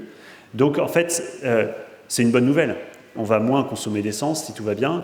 Et de ce fait, on a une assiette fiscale qui va se résorber. Comme on n'a pas prévu d'augmenter les taux depuis le gel qui a succédé à la crise des Gilets jaunes, eh ben on se retrouve dans une situation où c'est une recette qui n'est plus fiable. Donc elle ne générera plus de rendement. Donc il faut faire un petit peu attention avec ces taxes environnementales parce que du coup, leur but, c'est quand même que l'assiette s'érode à terme. Et donc, elles ne peuvent pas créer le rendement, pas toujours le rendement attendu. Voilà, donc petite remarque juste sur votre proposition. Oui, encore une question, d'autres. Allez.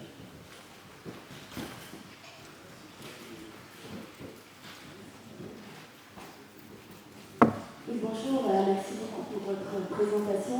Mireille Alphonse, je suis présidente de la FNVE, qui est dans l'Est parisien, et qui est à cheval sur la Seine-Saint-Denis et Val-de-Marne, et personnellement, je suis en transition vers le l'autre. Ma question, toutes les collectivités ne sont pas égales. Et au niveau budgétaire, je pense que vous le savez bien. Moi, je vous entends dire que la métropole de Lyon est très contente parce qu'ils vont arriver à avoir résorbé leur dette. Moi, je le dis simplement au regard, en tant qu'élu, encore en Seine-Saint-Denis, c'est super, c'est merveilleux, mais entre nous, on ne parle pas de la même chose. Et je pense qu'en territoire ruraux, c'est exactement la même situation. Donc, est-ce qu'il n'y aurait pas un sujet de péréquation à porter beaucoup plus au plan politique? Tout à l'heure, en entrée, vous disiez que la transition serait acceptable si elle était juste et équitable. Or, aujourd'hui, j'imagine que quand on est à Verse, et je sais que quand on est à Bobigny, on ne parle pas de même chose en termes de possibilité d'avoir accès à plus de dettes, etc. Il me semble que c'est un sujet qu'il faut qu'on porte collectivement. Oui, merci pour cette question. J'avais prévu, je ne sais pas si vous avez vu une petite slide tout à l'heure sur le sujet, mais je l'ai passé très vite parce que je voulais accélérer. C'est un sujet, à mon avis, qui est à peine abordé, mais qui est crucial. C'est-à-dire que toutes les collectivités ne sont pas à la même enseigne. Or, quand on parle aujourd'hui des dispositifs dits de territorialisation de la planification écologique, ou quand on parle de la façon dont est géré, par exemple, le fonds vert, on est encore sur des logiques de guichet qui visent un peu à satisfaire tout le monde. Et on n'est pas sur une pensée structurée sur aller là où sont véritablement les besoins et aller là où il y a le moins de capacité, qui sont les deux facettes de votre question. Et donc, à mon avis, c'est ça le défi qui est devant nous. Nous, on va essayer de travailler sur ce sujet de plus en plus dans les années qui viennent. On a déjà objectivé les différences de capacité, parce que je n'ai pas précisé, mais certaines de nos études sont faites en partenariat avec la direction des études de la Banque Postale, qui est vraiment très experte sur les finances locales générales. Et grâce à eux, on a, par exemple, on a créé un indicateur de santé financière entre les collectivités qui peuvent ou pas mobiliser les différents leviers que j'ai indiqués tout à l'heure. Donc ça, c'est pour le volet ressources disponibles. Et puis, sur le volet besoins, la méthode qu'on a construite tout à l'heure, c'est un peu pour nous le premier embryon d'une objectivation de la marche à gravir qui est différente d'une collectivité à l'autre, pour des raisons que vous avez très bien indiquées. J'ajoute une mini-précision, c'est différent d'une collectivité à l'autre sur la transition énergétique, mais alors c'est encore plus différent sur l'adaptation.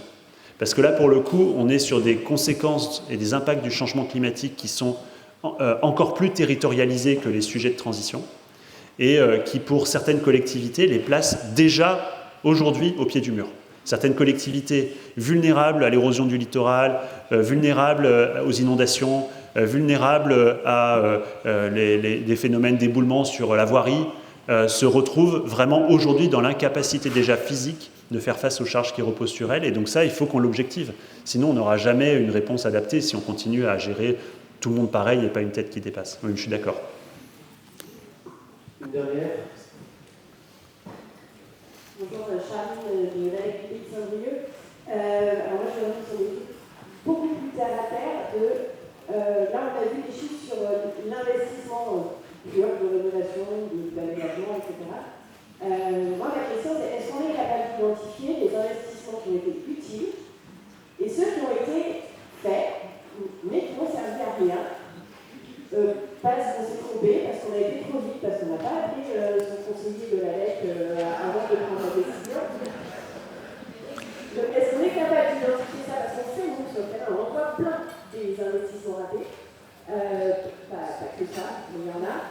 Et surtout, est-ce que derrière, on est capable Pour éviter ça, il aurait fallu un accompagnement de ce conseiller de la LEC au hasard. Et pour pouvoir accompagner efficacement tous ces investissements, il nous faudrait financer de l'ingénierie à telle hauteur. Et comment dans quel type de structure, à quel niveau, etc. Alors, j'ai envie de vous dire, ça c'est une question que j'aurais moi envie de vous poser. Parce que moi, je ne suis pas expert comme vous de caractère opérationnel des rénovations. Je ne me rends pas compte que nous, on regarde une photographie globale et je ne suis pas capable, moi, d'identifier dans mes chiffres, qui sont des chiffres macro agrégés de données statistiques du ministère de l'Environnement, des finances des collectivités, etc. Je ne suis pas capable, je ne descends jamais à l'échelle de l'opération. Or, on sait ce que vous dites. On sait ce que vous dites des opérations qui sont mal conçues, qui n'intègrent pas l'adaptation d'emblée. Ça, moi je le vois, mais presque plus par mon observation citoyenne de ce que je vois ici ou là, par les retours que vous me faites quand je vais rencontrer des professionnels.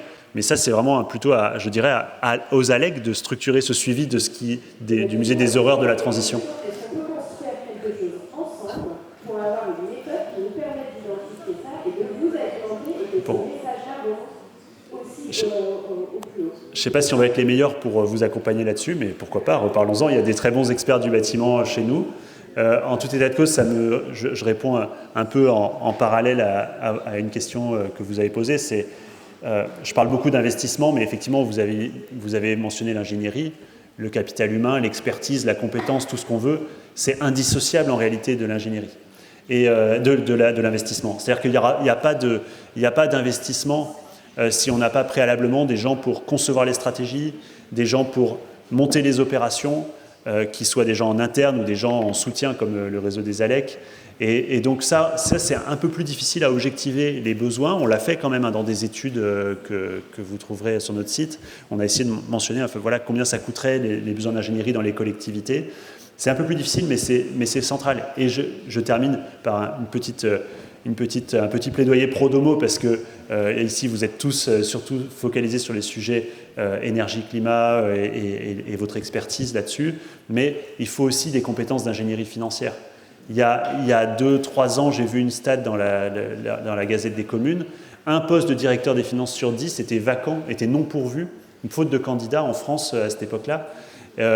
Si on n'a pas des gens compétents dans ces métiers-là aussi, on fait ce que font les élus locaux dans ces cas-là, de la surprudence. Quand on n'a pas des financiers qui sont là pour dire « ça, c'est une prise de risque mesurée parce qu'on a un objectif », on ne va pas aussi loin qu'on pourrait aller, de même que quand on n'a pas un bon maître d'ouvrage bâtiment ou un bon technicien.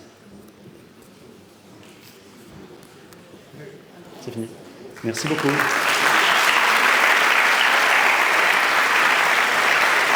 Il faut que vous parlez plus près. Bonjour. Parfait.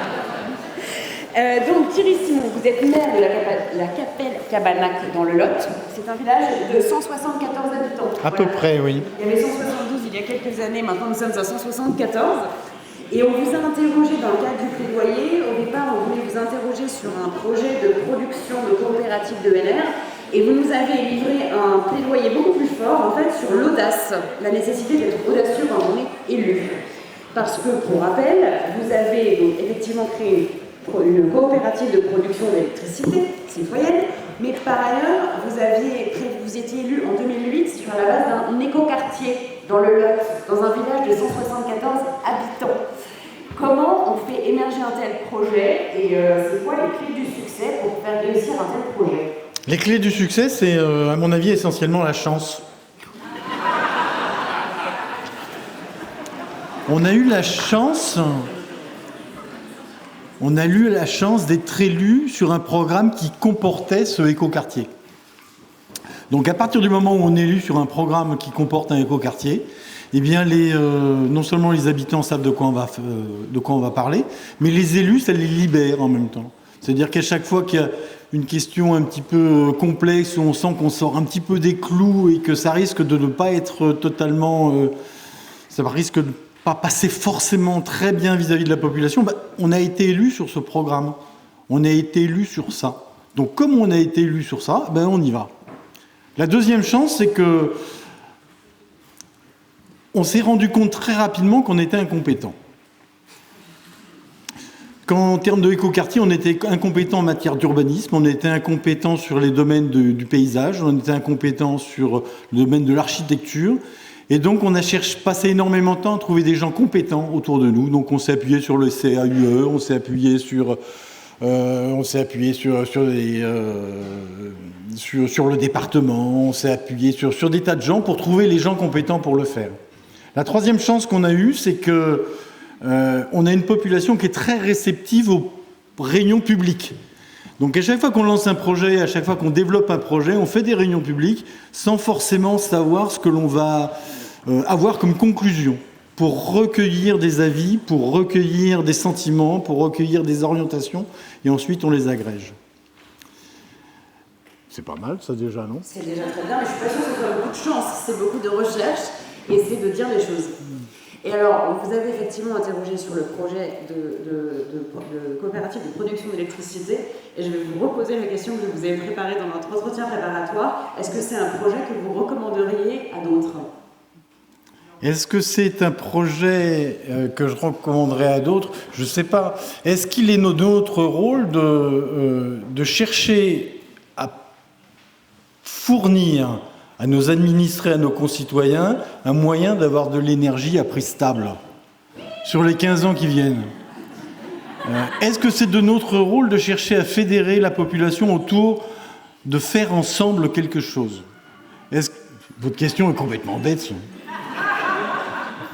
Oui, je pense que c'est notre rôle de chercher des opérations de ce type-là. Là encore, en s'appuyant sur des gens qui sont compétents pour pouvoir le faire. On s'est appuyé sur Quercy Énergie, on s'est appuyé sur...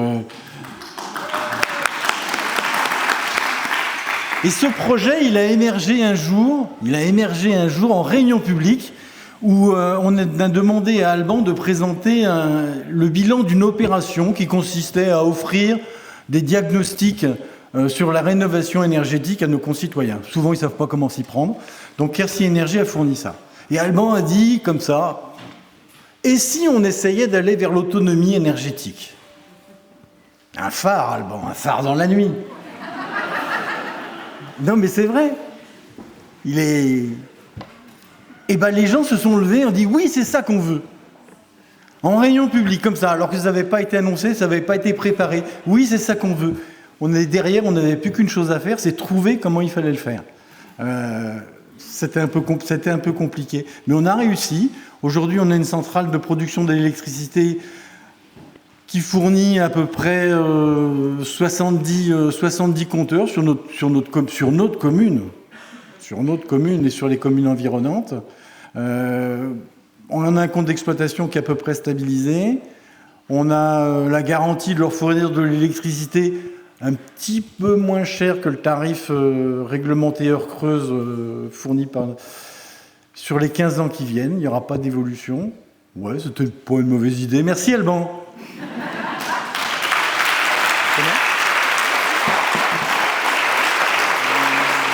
La conclusion, c'est qu'il faut avoir un Alban sur soi, un phare dans la nuit et un faire intervenir les ALEC dans vos réunions publiques. Moi, je pense que c'est ça qu'il faut faire. Je vais tout de suite poursuivre en appelant à mes côtés Thierry Bruyère-Isnard, qui est maire de Saint-Paul-le-Jeune et premier vice-président de la communauté de communes du Pays de Vent, les Vents, en Cévennes, et président de la LEC de l'Ardèche, ainsi que Claire Hurtaud, directrice de la LEC de l'Ardèche. Et je vais continuer ma tournée en allant chercher Daniel Dambard, maire de Schiltigheim, présidente déléguée de l'Eurométropole de Strasbourg et présidente de l'Agence du climat sur l'Eurométropole de Strasbourg, ainsi que Emmanuel Rivière, directeur de l'Agence du climat sur l'Eurométropole de Strasbourg, que je remercie.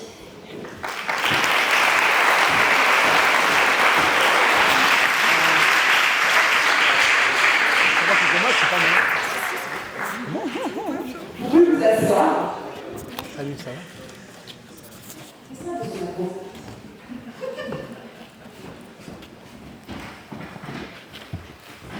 Merci beaucoup.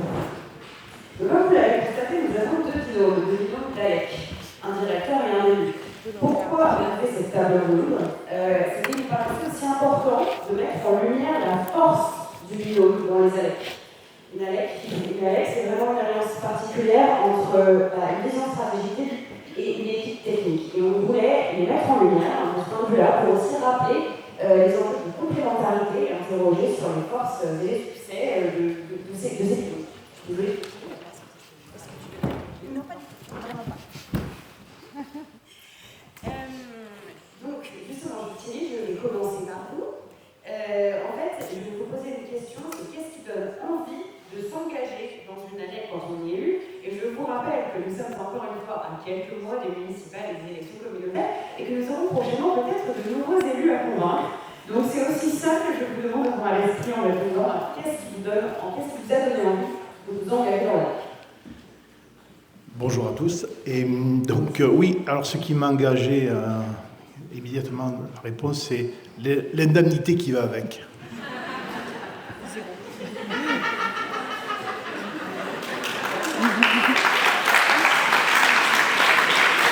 Ouais, je crois que ça a été le déclencheur souple de mon engagement dans l'ALEC.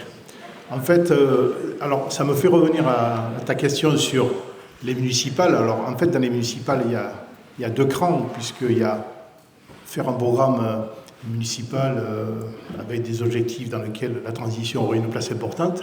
Vaste débat dans le contexte actuel, où on voit bien qu'au niveau national, ce n'est pas forcément la priorité. Donc on se dit, est-ce que nous, on va le décliner dans nos programmes municipaux en prenant des risques peut-être? On ne sait pas trop ça.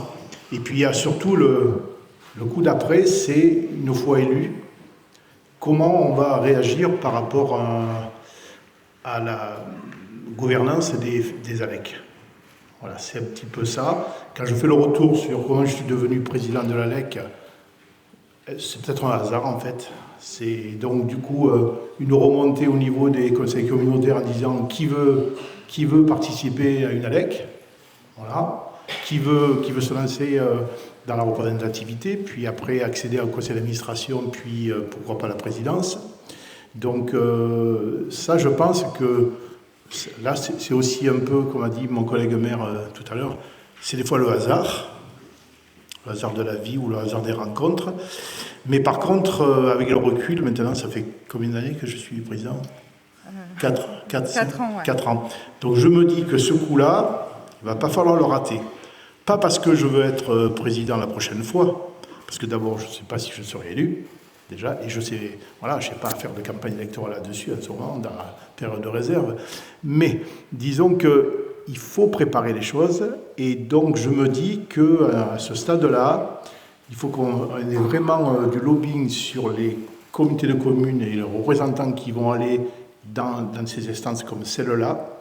Et parce que si on ne fait pas un travail de fond, le jour que va siéger le conseil communautaire fin juin, ben peut-être que ça va être à l'arrache qu'on va nommer 2 ou 3 délégués pour aller dans la LEC, qui ne vont pas savoir de quoi ça va parler, ou peut-être qu'ils seront des gens motivés, mais ce n'est pas sûr.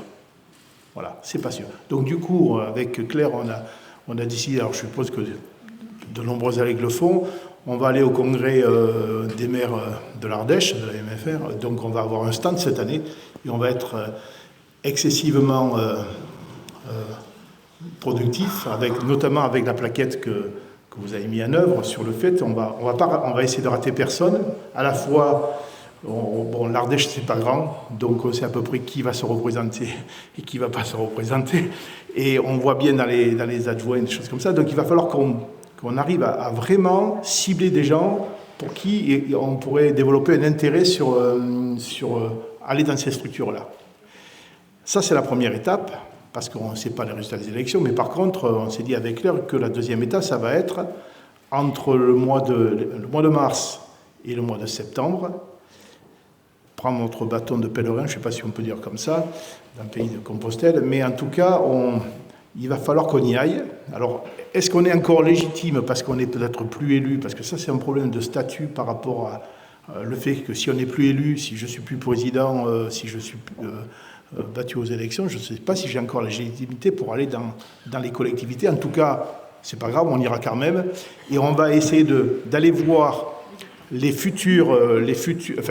nouveau président qui, à un moment donné, mettra à l'ordre du jour, dire qui veut aller dans une structure comme l'ALEC et dire, écoute, voilà, il y a un objectif derrière, il y a ça, il y a de l'ingénierie, voilà, etc. Et donc, c'est là-dessus qu'on va insister pour pas se retrouver comme la dernière fois, parce que, bon, c'est filmé, je crois, donc on ne va pas se retrouver dans des structures dans lesquelles on peut hésiter. Et donc, cette fois-ci, il ne faut pas qu'il y ait d'hésitation. Et je préférerais qu'il y ait finalement une sorte de, pas de compétition, mais plusieurs personnes qui ont envie d'être dans le conseil d'administration, peut-être 2 présidents qui diront « mais moi je veux aussi être président, je veux être vice-président ».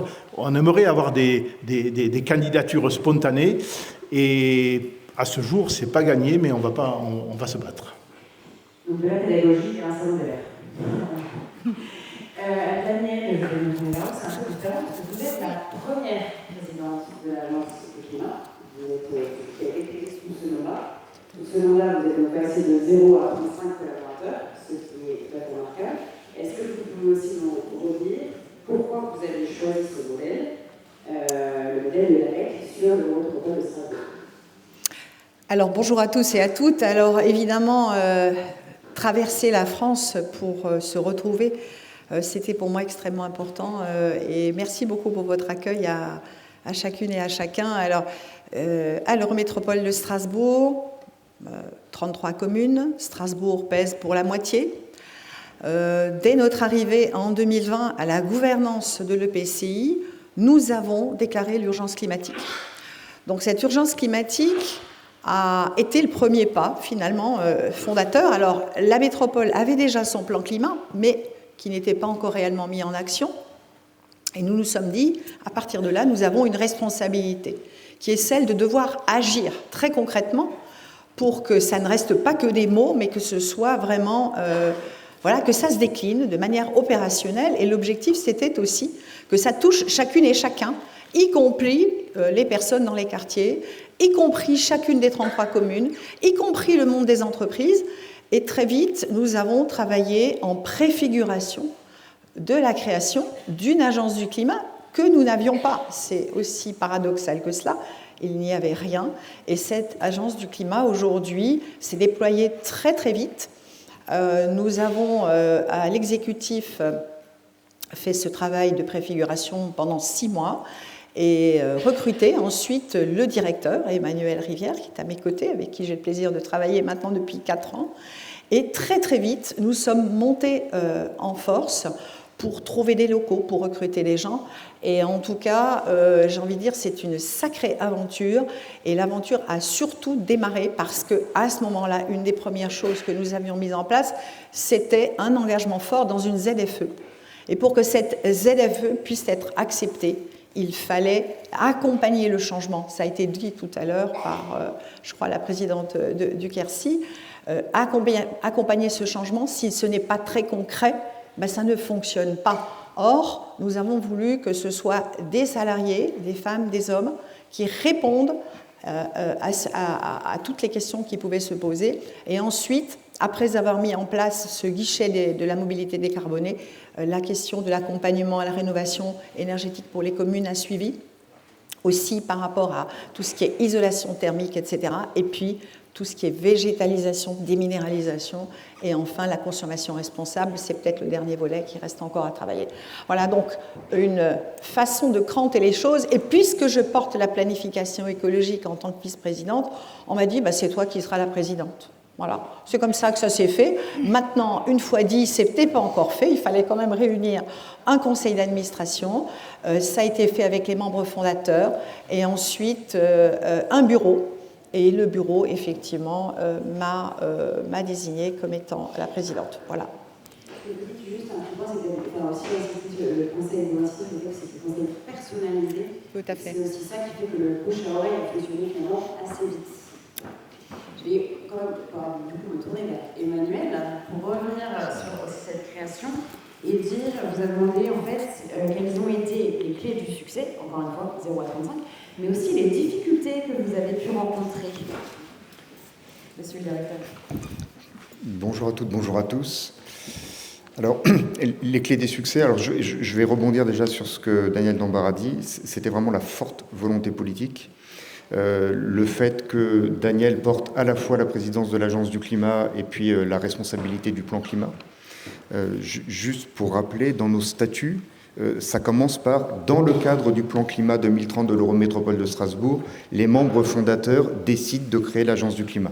Donc il y a quand même ce lien qui est très très fort, qui nous facilite beaucoup le travail au quotidien. L'intérêt de nombreux partenaires, vous êtes partis à 18 membres fondateurs, aujourd'hui il y a 104 structures membres. Alors une ou deux ont quitté la structure depuis la création, mais on a surtout eu un renforcement avec près de 90 membres supplémentaires, dont toutes les communes. Ça, c'est également un point très important pour nous. Et puis, également le fait que vous ayez mis en place des aides à l'Eurométropole pour la mobilité décarbonée. Quand on s'est réunis en octobre 2021 avec les tout premiers salariés, quand je dis tout premiers, on était 3 dans un bureau, dans des locaux de coworking, on a commencé à se demander quelle méthode on va mettre en place, comment est-ce qu'on va faire pour que les gens viennent nous voir, pour se faire connaître. Et puis il y a eu une diffusion dans une plaquette de l'agglomération sur les aides mobilité, avec un passage obligatoire par l'Agence du climat. Et on s'est tout de suite pris une énorme claque, avec des centaines de personnes qui se tournaient vers nous toutes les semaines. Et donc là, ça a démarré comme ça. Je me permets 2 petits mots supplémentaires sur les facteurs de réussite. C'est aussi l'accueil par flamme. Non, mais je le dis quand même parce que au démarrage, j'ai été guidé vers des directrices et des directeurs avec qui j'ai pu échanger. J'ai toujours eu des réponses positives et ça a quand même grandement accéléré aussi la compréhension que j'avais des ALEC, les outils à mettre en place, la manière dont on pouvait faire fonctionner une équipe dans une ALEC. Merci beaucoup pour ça. Et puis Flamme, ça c'était au démarrage. Et puis après, il y a Flamme dans le fonctionnement. Tu es venu au nom de Maryse à notre Assemblée Générale le 13 juin dernier. Et c'était super. Tu es hyper dynamique dans nos AG. Et ça aide beaucoup. J'ai encore le temps pour un petit mot sur les difficultés ou plutôt les challenges.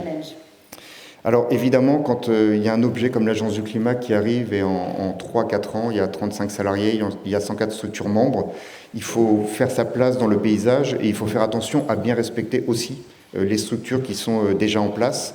C'est très facile à dire, c'est pas forcément très évident toujours à faire parce que bien sûr, on arrive avec des nouvelles activités, mais également avec des activités qui sont relativement proches de ce qui pouvait se faire avant par des acteurs historiques. Donc ça, c'est un petit point sur lequel on doit être très vigilant.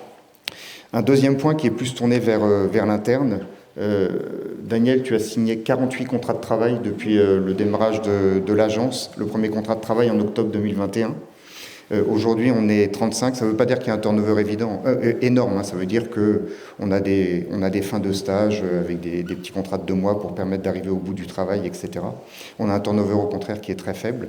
Et cette croissance-là, bien sûr, il faut la gérer. Il faut mettre en place un CSE, il faut mettre en place des process de fonctionnement. Il faut pouvoir écouter tout le monde dans l'équipe. Et ça, je fais le lien également avec un facteur de succès. L'équipe aujourd'hui, et puis j'espère bien demain, est très très engagée sur les enjeux de la mobilité, sur les enjeux de la rénovation et de la végétalisation. Et puis un point de vigilance aussi, j'y reviendrai tout à l'heure, on est très aidé par l'Eurométropole de Strasbourg, mais également par tous les membres qui cotisent. Mais néanmoins, il faut vraiment diversifier les fonctionnements, les financements, et en particulier pour le fonctionnement. On a aujourd'hui 8 projets sur des fonds européens sur lesquels on travaille. Alors les fonds européens, c'est de l'argent, mais c'est également du cofinancement, donc ça, il faut pouvoir l'assurer. C'est de la légitimité, mais c'est également beaucoup de travail.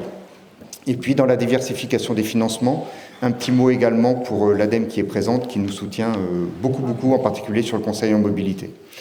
Le tout dernier point, le tout dernier point en termes de challenge, c'est la diversité des activités, la mobilité, tout ce qui est énergie dans les bâtiments publics et dans l'habitat et végétalisation.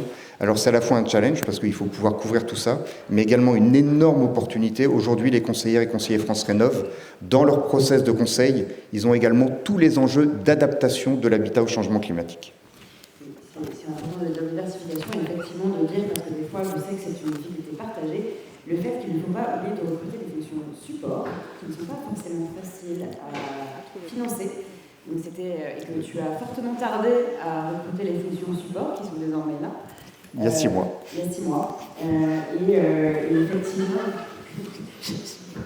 c'est aussi important de l'entendre, l'enjeu des fonctions support pour toutes les personnes dans la salle.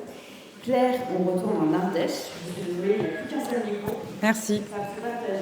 L'ALEC 07, on est différent. L'Agence du climat, c'était une création similaire, alors que l'ALEC 07, c'était une transformation de structures existantes.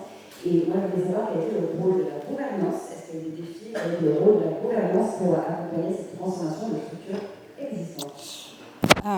Alors oui, je vais faire un petit retour en arrière. On est une structure à la base qui est assez ancienne.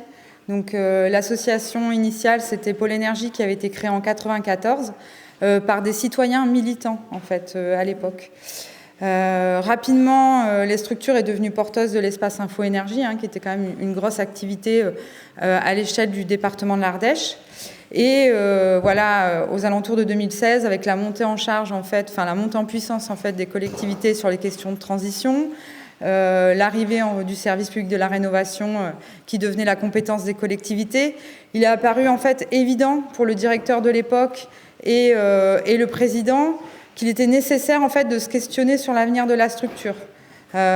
Si on voulait pouvoir poursuivre en fait, garder les compétences en interne, la question de la transformation, elle est venue rapidement en fait dans la gouvernance au sein du bureau de citoyens. Et le directeur de l'époque et le président ont pris leur bâton de pèlerin et sont allés voir en fait les collectivités qui sont le département de l'Ardèche et le syndicat de l'énergie pour les convaincre en fait de l'intérêt de transformer cette structure en ALEC. C'était quelque chose qui n'était pas évident parce qu'on avait un syndicat et un département qui étaient de bords politiques différents. On a pu entendre à des moments l'idée de créer une structure ex nihilo, sachant qu'on était une structure militante très, marquée politiquement. Et voilà, la question s'est vraiment posée, mais ils ont réussi en fait à rassurer en fait les différents élus, que ce soit le département, le syndicat et les EPCI, sur le fait que cette transformation, elle apportait une force aux collectivités dans la gouvernance de la structure. Elles allaient pouvoir en fait la diriger, la rendre rassurante et l'institutionnaliser. Donc voilà, ils ont réussi leur pari en tout cas. Je vais passer la parole à Emmanuel en demandant au directeur, en oubliant bien sûr que sa présidente est à sa droite, qu'est-ce qu'on attend quand on est directeur d'ALEC de son président, de sa présidente élue. Pas de pression. Joker, non pas Joker. Alors, bien sûr, mais je crois que Daniel, tu en parleras peut-être aussi, de la présence. Et là, elle est vraiment très importante, cette présence. Moi, j'ai une énorme opportunité, c'est de pouvoir te voir toutes les semaines. Et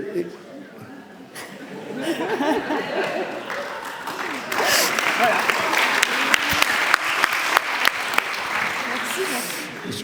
Je n'en dis pas plus maintenant sur le sujet, mais c'est quand même très important pour la structure, aussi au démarrage, parce qu'au démarrage d'une structure, j'ai parlé de contrat de travail, il y a des comptes en banque à ouvrir, il y a des locaux à trouver, et là, il y a absolument besoin d'avoir ce lien qui est très très important.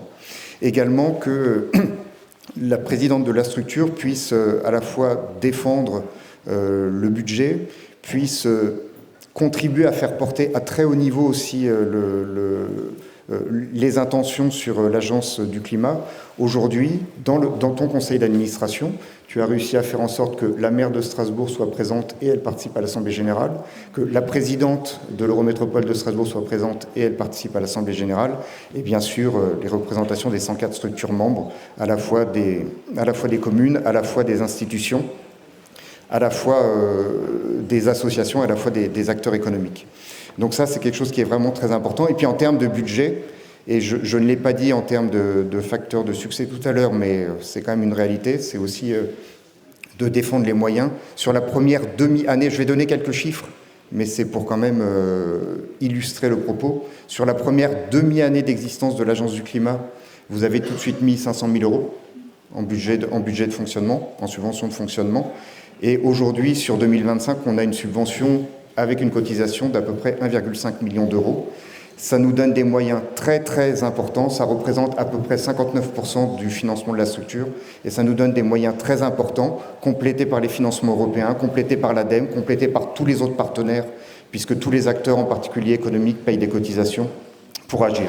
Et puis ce qui est attendu aussi, c'est une présence auprès de l'équipe, parce que l'équipe tient aussi beaucoup à pouvoir rencontrer régulièrement la présidente. Tu les invites, tu invites tous les membres de l'équipe à toutes les assemblées générales. Tu organises des cafés climat avec les membres 6 fois par an. Tous les membres de l'équipe sont invités et peuvent venir interagir avec les membres. Et ça, ce sont des éléments qui sont vraiment importants pour nous. Merci. Question inverse. C'est Daniel qui construit la relation avec l'équipe de l'ALEC. Et de même, est-ce que vous avez des recommandations à adresser à d'office administrateur au président à cet égard?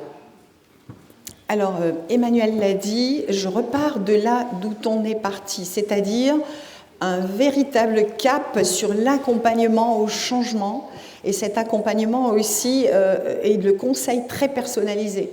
À partir du moment où nous voulions, avec cette volonté politique, que ce changement opère, il fallait mettre les moyens. Moyens financiers, moyens humains. Emmanuel l'a dit, les moyens financiers ont été mis par l'Eurométropole.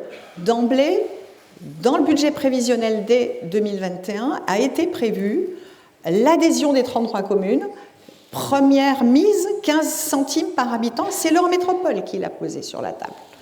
Ça fait qu'il y a eu cette accroche et qu'ensuite, au début, certaines communes étaient un peu sceptiques en disant « moi, petite commune, qu'est-ce que je vais faire avec une agence du climat? C'est quoi ce truc? C'est encore une lubie d'écolo, etc. » J'en ai entendu de toutes les couleurs.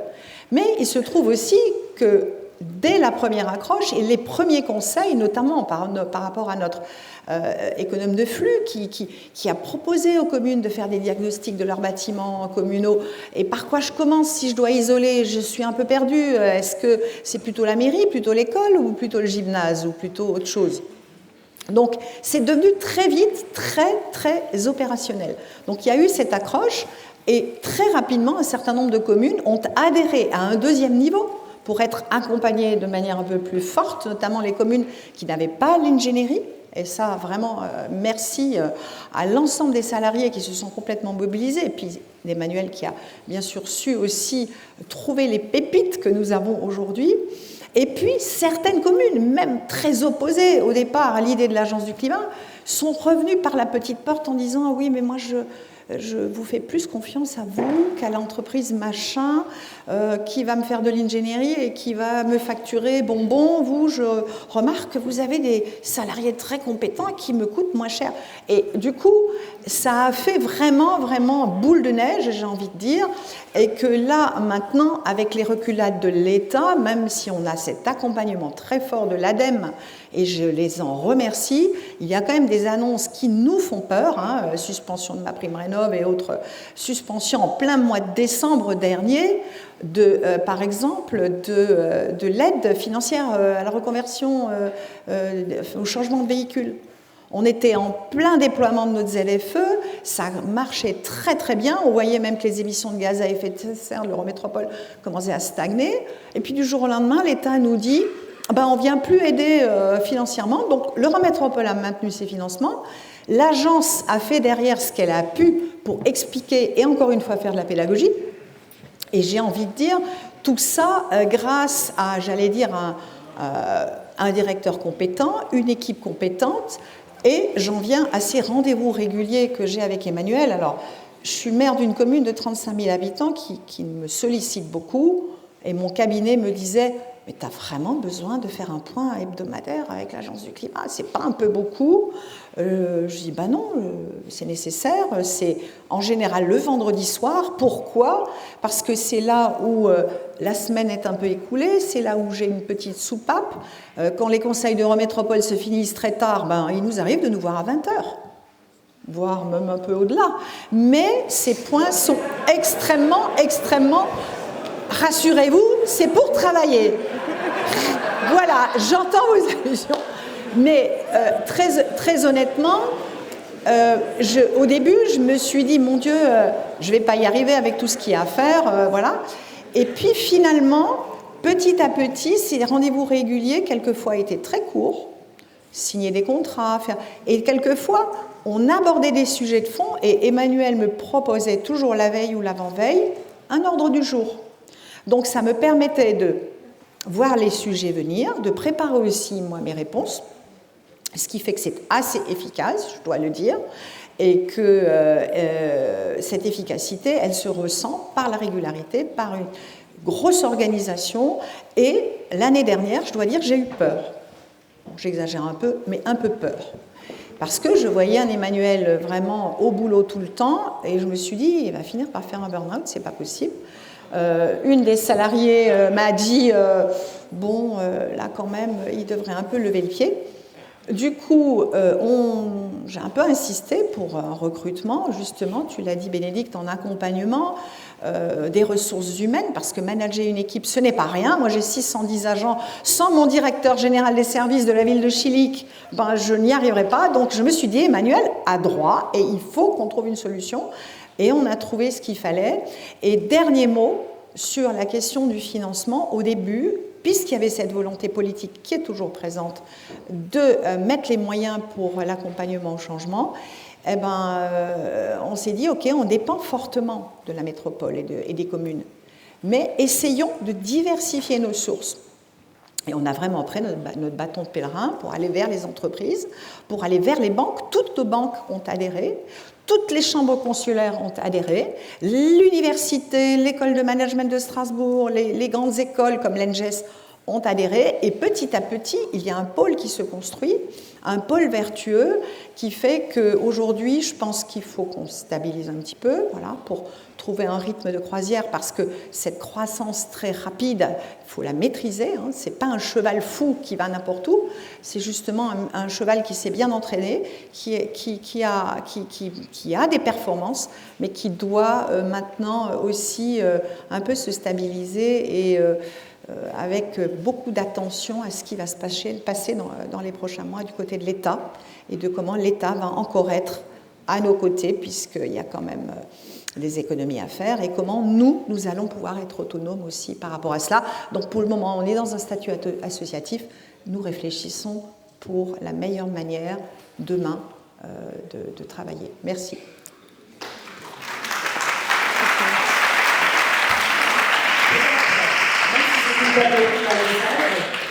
Très subtil. Je vais faire un assurer aussi que vous êtes disponible de toute manière, parce que Thierry, vous êtes un président très disponible également pour la lettre, et pas forcément une fois par semaine. C'est un peu différent. Eh oui, alors donc du coup, je me culpabilise parce que c'est pas une fois par semaine, moi du coup. Il faut que je vérifie. Il faut que je vérifie dans mon agenda. Donc en fait, on travaille différemment avec Claire. Donc voilà. J'ai une confiance totale dans la directrice et j'espère que c'est réciproque. Et en fait, voilà, on se voit soit par téléphone, soit physiquement, mais on a un cap, en fait.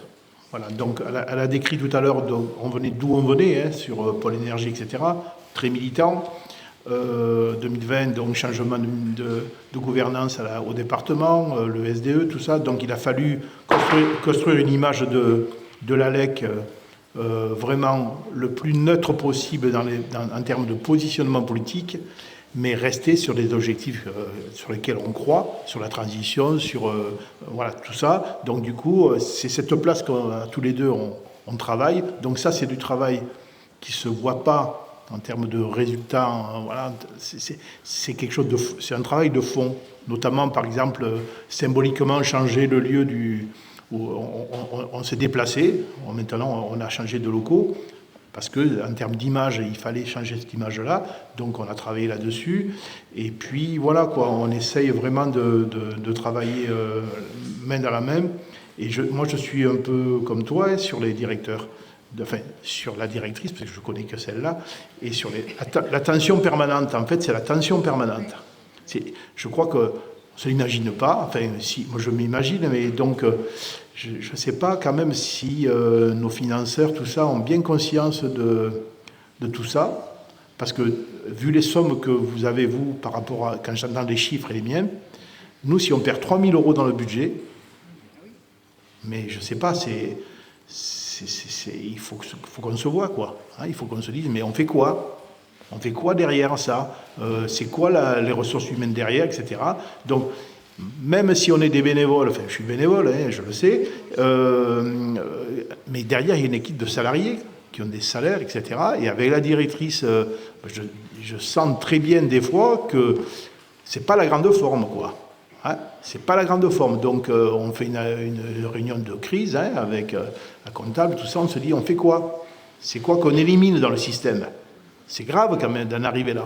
Donc du coup, avec les annonces gouvernementales, tout ce qu'on peut entendre, c'est pas réjouissant, tout ça. Mais de notre côté, je crois que la directrice de l'ADEME l'a dit, ouais, notre agilité. Ouais, mais moi je vieillis et l'agilité, je commence à avoir des rhumatismes. Parce que l'agilité pour les ALEC, c'est leur demander de continuer à faire avec de moins en moins de moyens. Il faut se le dire, de moins en moins de moyens. Et quand on revenait tout à l'heure sur les municipales, quand les nouveaux élus vont arriver dans les collectivités, alors je ne pense pas les collectivités les plus riches, c'est moins problématique, mais sur les territoires ruraux comme les nôtres, on ne sait pas ce que va penser le nouveau président de la communauté de communes. On ne sait pas ce que vont penser les nouveaux élus. Et quand on va leur dire, on donne 1,20 € à la LEC, il y en a qui vont se dire, oh là, 1,20 € à la LEC 1,05 €, oui, mais j'ai essayé d'augmenter la prochaine fois. Et 1,05 €, mais c'est quoi ça? Pourquoi faire, etc. Et voilà. Et on repart encore là avec ces municipales qui arrivent derrière, sur des moments de tension, quand même, qui sont pour les directeurs, les directrices des ALEC, quelque chose que, en tant qu'élu, on peut se l'imaginer, mais je pense qu'il faut en prendre conscience. Merci beaucoup.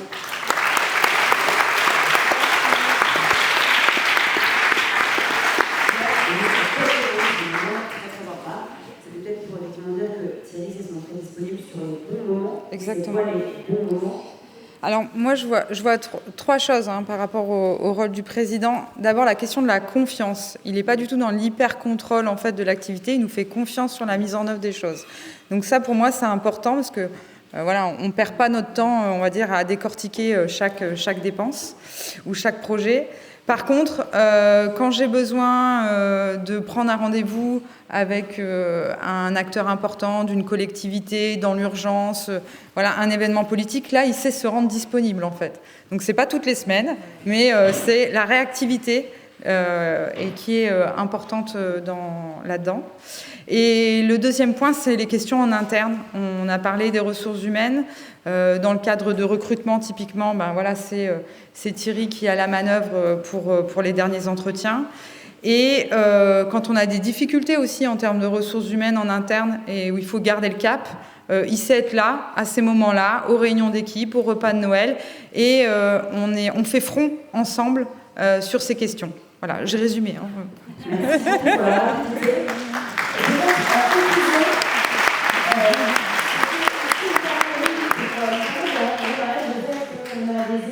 Se mobilisent, comme dit la table, bénévolement pour leurs ALEC, des directeurs et directrices qui sont engagés, et effectivement, je pense qu'aujourd'hui, la table ronde permet aussi de rappeler que ce n'est pas toujours rose, et vraiment ce que je vous propose, c'est merci à vous pour votre incroyable disponibilité, vous êtes toujours